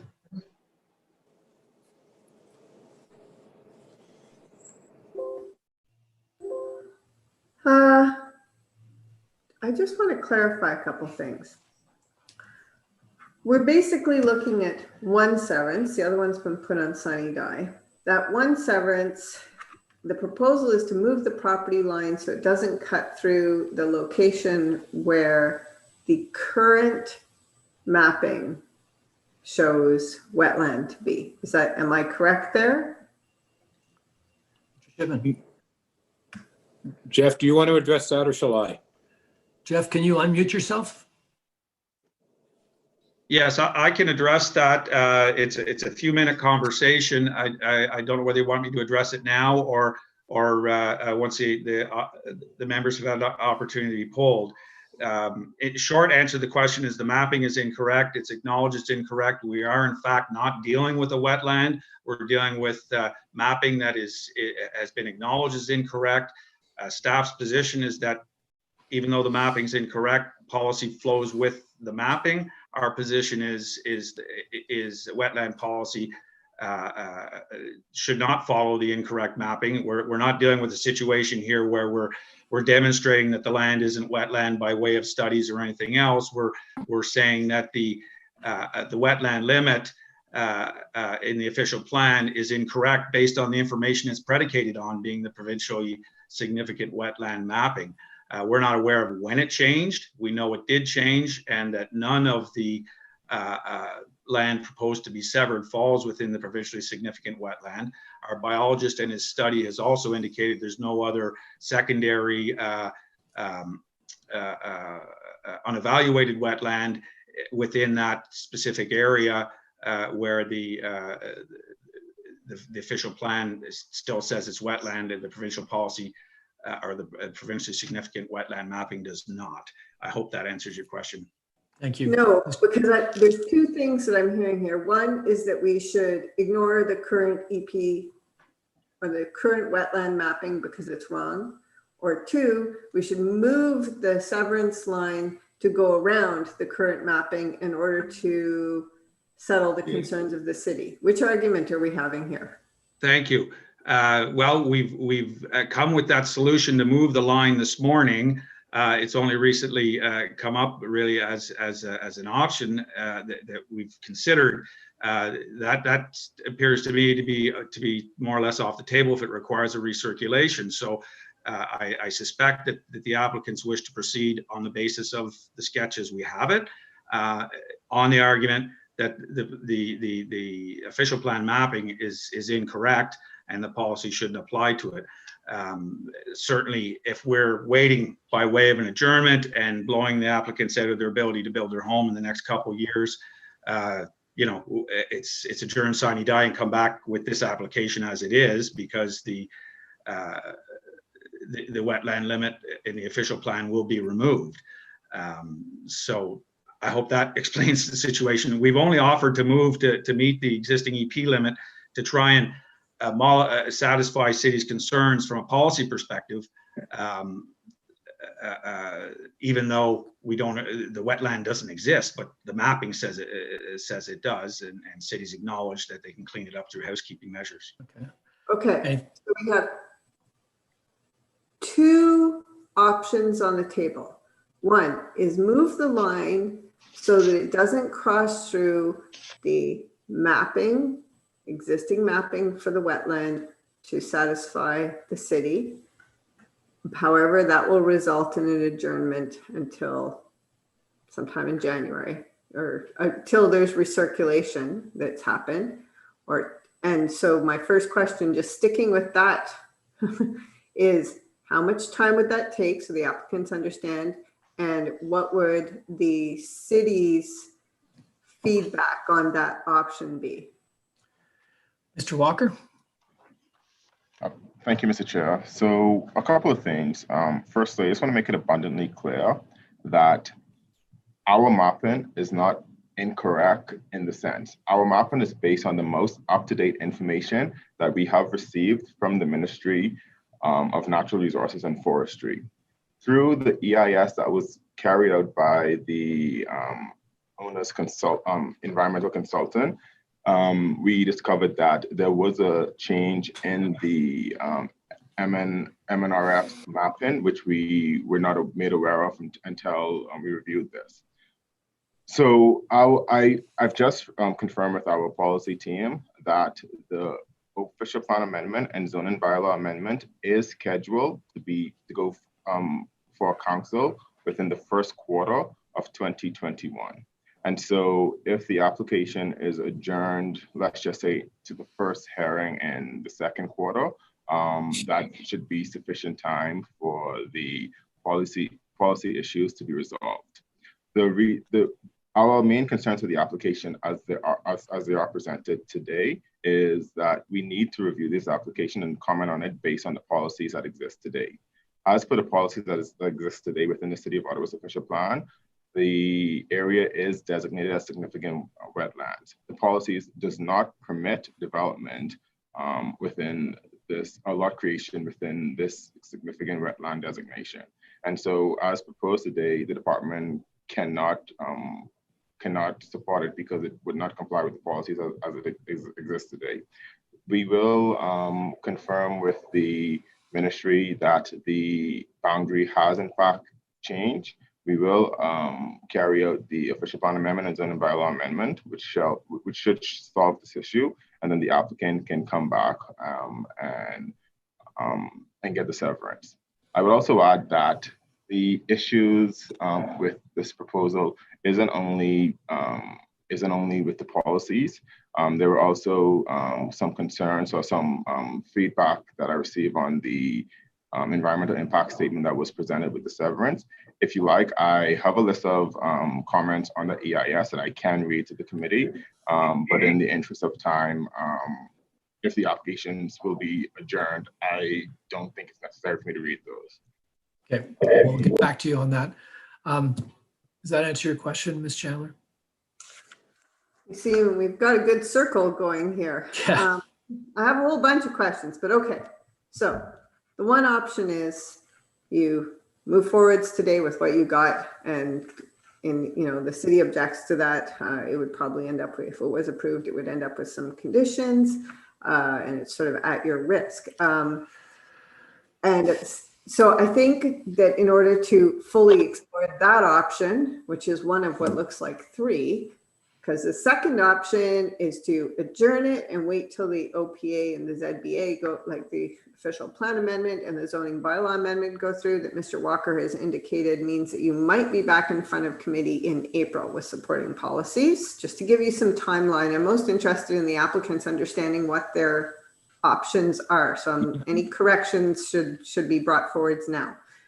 The third option is that you adjourn the application in order to move the line out of the EP zone, which will require recirculation. So my question was then to the committee coordinator, what time frame are they looking at bringing the application back if they push the line over out of the current EP zoning line?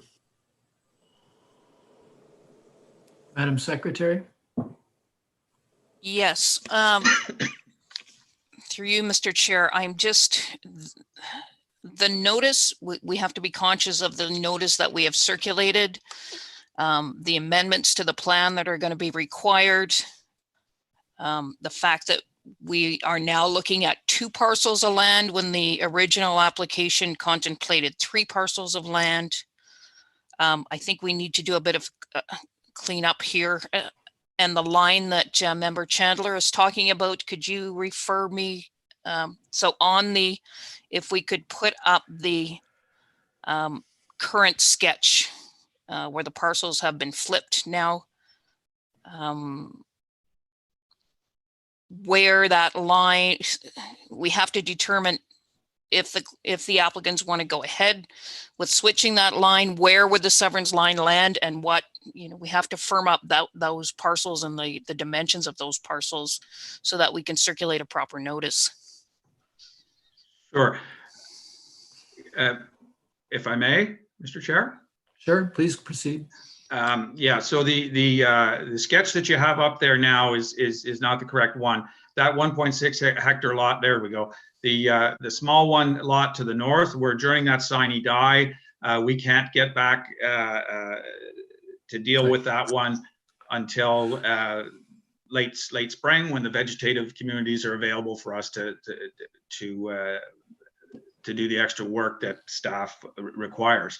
The change that we propose to try and avoid theoretical policy problems with the existing mapping is to move that red line, our north limit that says ditch. We propose to go down along that ditch, just move it over so it coincides with the one that's labeled as EP3 limit.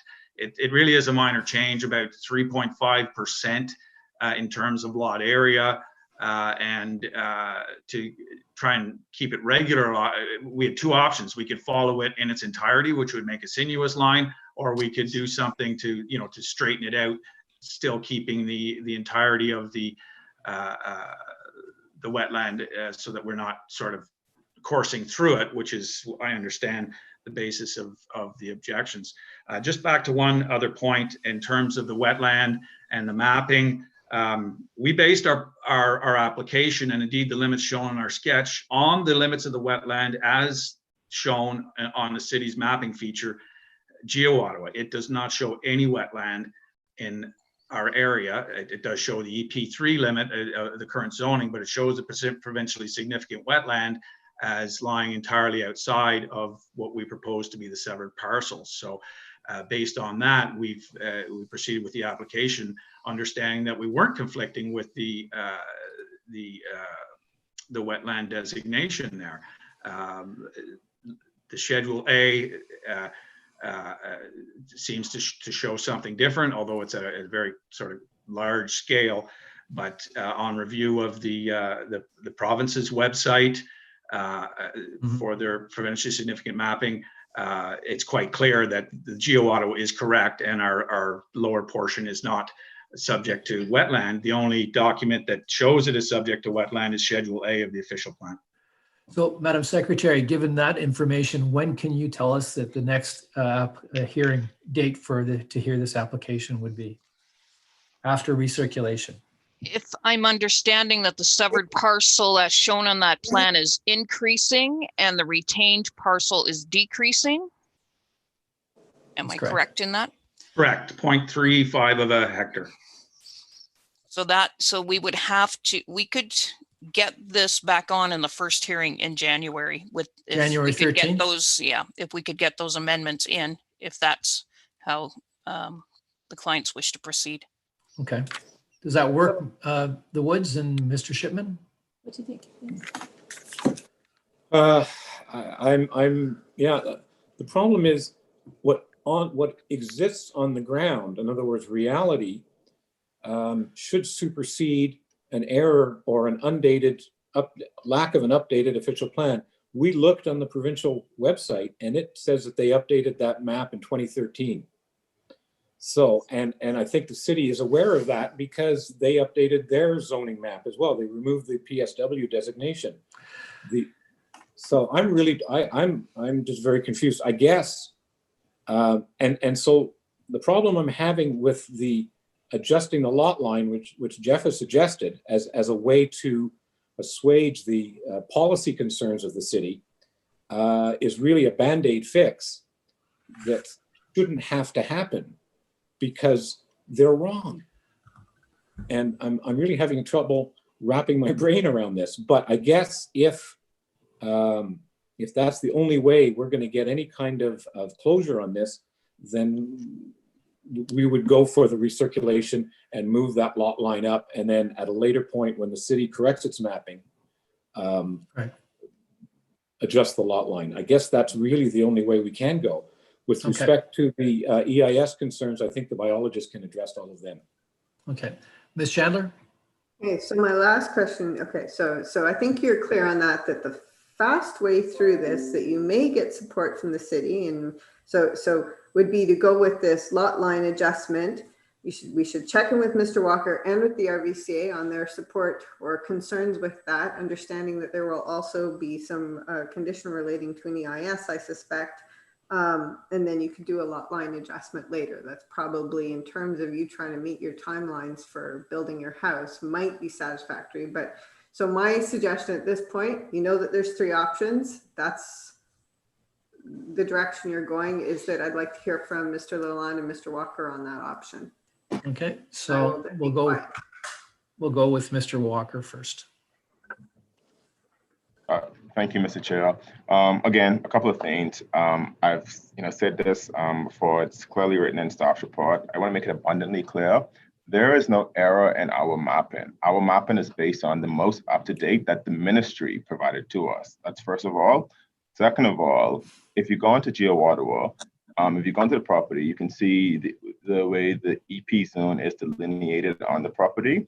The delineation of the EP zone follows the PSW that's designated on Schedule A of the official plan. And the official plan clearly states that the EP zoning is reserved only for provincially significant wetlands. And so it's very clear through Geo Ottawa, while an overlay might not be on Geo Ottawa, it's very clear that the EP zone is PSW. To Mrs. Chandler's question about the proposal with the adjusted lot lines, while the department would generally, prefer a straight lot line as opposed to a jotted lot line following the boundary of the wetland, that might be something that staff would be open to. Again, I would need to confer with our environmental planner and our policy team that would work, but that would be a much better option than what's proposed today. Thank you. Mr. Lalonde? Yeah, if I may, through the chair, I'll defer to my comments regarding the official plan to the city in this regard.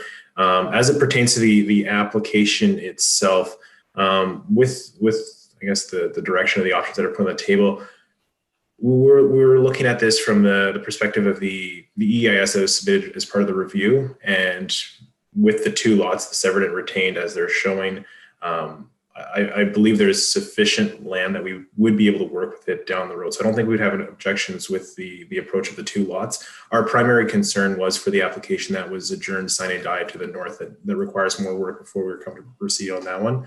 I would suggest that if there was any options that would to split the lot, we would look at conditions as panel member Chandler indicated in terms of the siting of development on the retained property, just confirming that there are no impacts to the wetland. We could work through that through conditions. But again, I will defer to the city and how they want to approach it from a policy perspective in terms of the application of Planning Act applications. Thank you, Mr. Lalonde. So I think we're down still to the point where we're going to be adjusting this lot line, and we have to recirculate. And I think it's fantastic that the city's moving forward and trying to get this done as quickly as possible. So January the 13th is the first available date for this application to come back. So I would like to ask the panel to vote in favor of this application being pushed to be reheard on January the 13th, provided it's been recirculated with the new lot line. Any questions or comments? I forgot to ask you, Mr. Otto, if you had any questions or comments about that. I'm totally confused, as is everybody else, so we'll proceed on the adjournment, I would suggest. Okay, so all in favor of adjourning this application to January the 13th, please raise your hand. Your application is going to be heard on January the 13th. Thank you very much.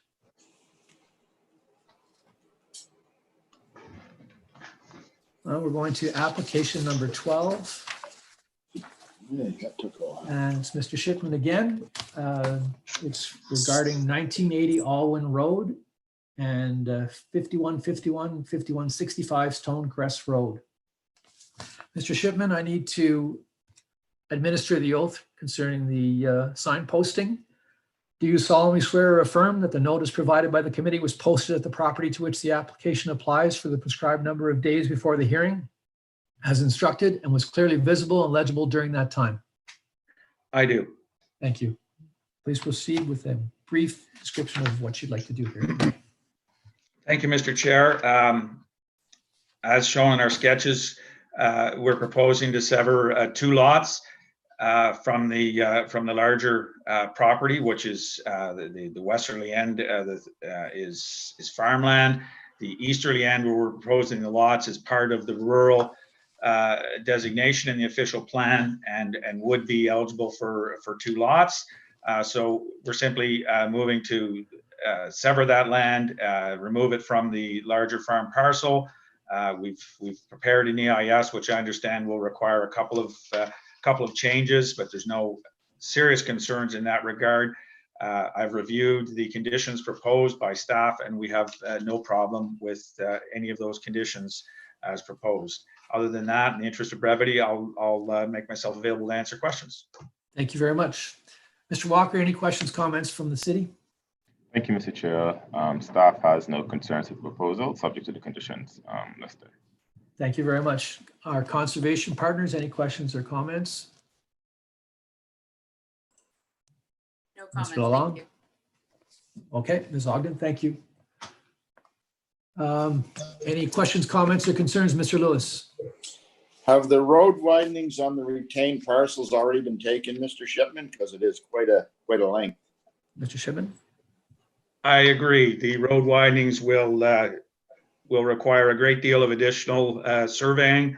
It's possible that they exist along Ferry Road, but I'm not sure. I haven't performed the survey there. I can say that along Elwyn Road, it's highly unlikely that we can get away without providing a widening. So, as we've seen in other recent applications, we're going to be obliged to at least double the amount of surveying involved here to comply with the road widening and daylighting requirements.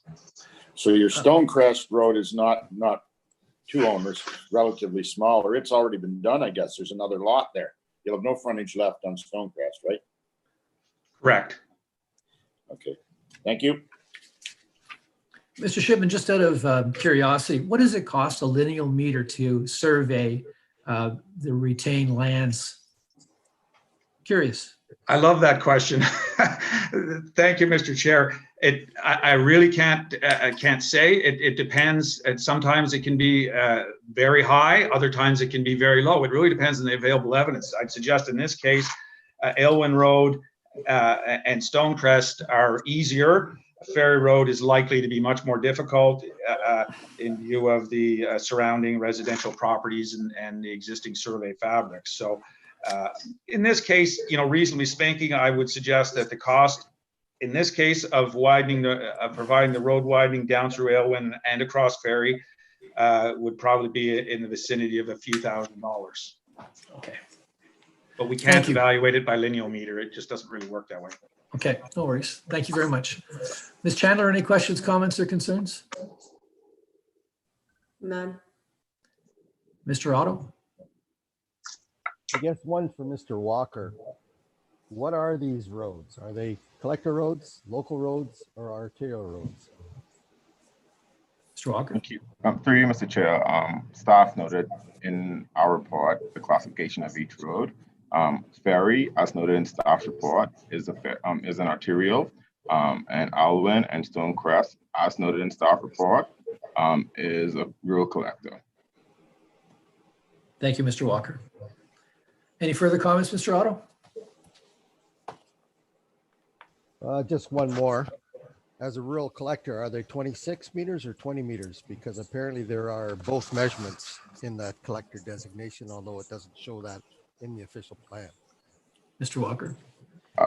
Through you, Mr. Chair, as noted in staff's report, the rural collectors require a width of 26 meters, and also as noted in staff's report, the rural arterial requires a width of 30 meters. Anything further, Mr. Walker and Mr. Otto? No, that's good. Thank you. Okay, thank you very much. There being no further questions or comments, and the applicant is prepared to accept the conditions on this application, I ask the panel for approval of this application. All in favor, please raise your hand. Your application is approved, Mr. Shipman. Thank you. Thank you, Mr. Chair. And the next application is application for 2520 Roger Stevens Drive. And again, Mr. Shipman, I need to administer the oath for the statutory declaration on the sign posting. Do you solemnly swear, affirm that the notice provided by the committee was posted at the property to which the application applies for the prescribed number of days before the hearing as instructed and was clearly visible and legible during that time? I do. Thank you very much. Please proceed with the brief description of what you'd like to have here today. Thank you, Mr. Chair. This application is a boundary adjustment for the narrow portion of the property that fronts out on McCordick Road. This was, I presume, retained in the past to provide additional access measures to the property. We have access along Roger Stevens Drive. The adjacent owners, being the applicants in this case, wish to purchase this land to use it with their property at number 6629 McCordick Road. The retained land will be compliant with the official plan and existing zoning. We haven't seen any issues in that regard. Conservation Authority has notified us that the floodplain mapping in there is subject to change and may expand, impacting the ability to develop a residence on this retained land. We've noted those concerns, and the applicant, the property owner, is prepared to proceed, feeling that it doesn't impact his ability to use the land for farm purposes, that type of thing. So noting the proposed conditions in staff's report, we have no concerns with the conditions proposed, which are really just a standard merging of title requirements. Thank you, Mr. Shipman. Mr. Walker, any comments from the city? Thank you, Mr. Chair. Staff has no concerns with the proposal. Thank you very much. Conservation Partners, any questions, comments, or concerns? Yeah, if I may, through the chair, just to elaborate on Mr. Shipman's comments. Specifically, at this point in time, we're undertaking a review of the Stevens Creek floodplain mapping process. It's still a little premature for us to determine if there is sufficient land on the property for a development parcel or not. And because we haven't brought those mapping forward, the intent is to bring it sometime in the first quarter of 2021. At this point, what that impact is going to look like on the property. So it's in a difficult position for us to object to the application as per the current policies. However, we are putting that notice to the applicant that there may be some impacts. It may be that there is a viable parcel. It may be that there's limitations on how that lot gets developed. So that they've been advised if they wish to proceed with the application, and that's where we're at currently. Thank you, Mr. Allen. I'd like to ask the panel if they have any questions, comments, or concerns. Ms. Chandler? None. Thank you. Mr. Lewis? No. Mr. Otto? Thank you. Okay, thank you very much. I'd like to ask the panel, since there are no questions, comments, or concerns, and the conditions are fine with the applicant, that we approve this application. All those in favor, please raise your hand. Your application is approved, Mr. Shipman. Thank you. Thank you. I think, is that the end of our agenda today? No, we've got number 14 to go still.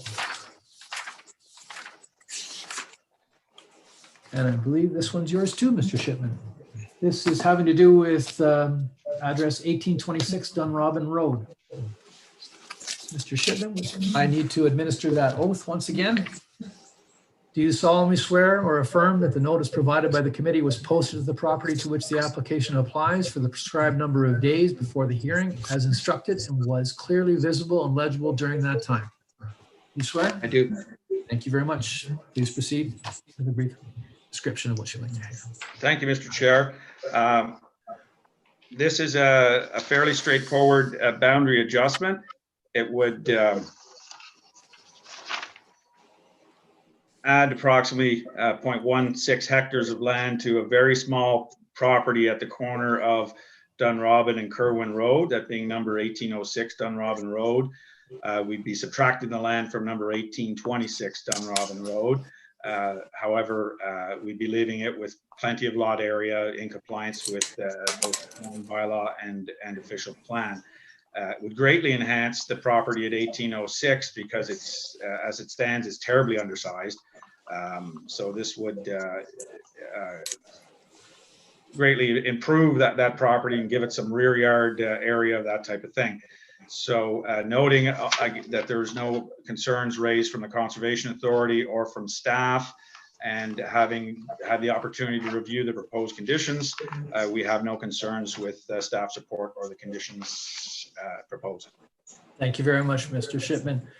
Mr. Walker, any comments from the city? Thank you, Mr. Chair. Staff has no concerns with the proposal.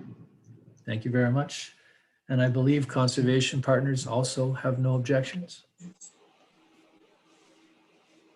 Thank you. That's correct, Mr. Chair. Thank you very much, Ms. Ogden. Now I'll ask the panel for any questions, comments, or concerns. Mr. Lewis, No problem. Ms. Chandler, No, I think actually this is a giant improvement because also with respect to the CA's regulated areas, it leaves some development envelope that's a little further away should things change in the future. So I have no issues at all. thank you, Ms. Chandler. Mr. Otto? Drive on. Okay, thank you.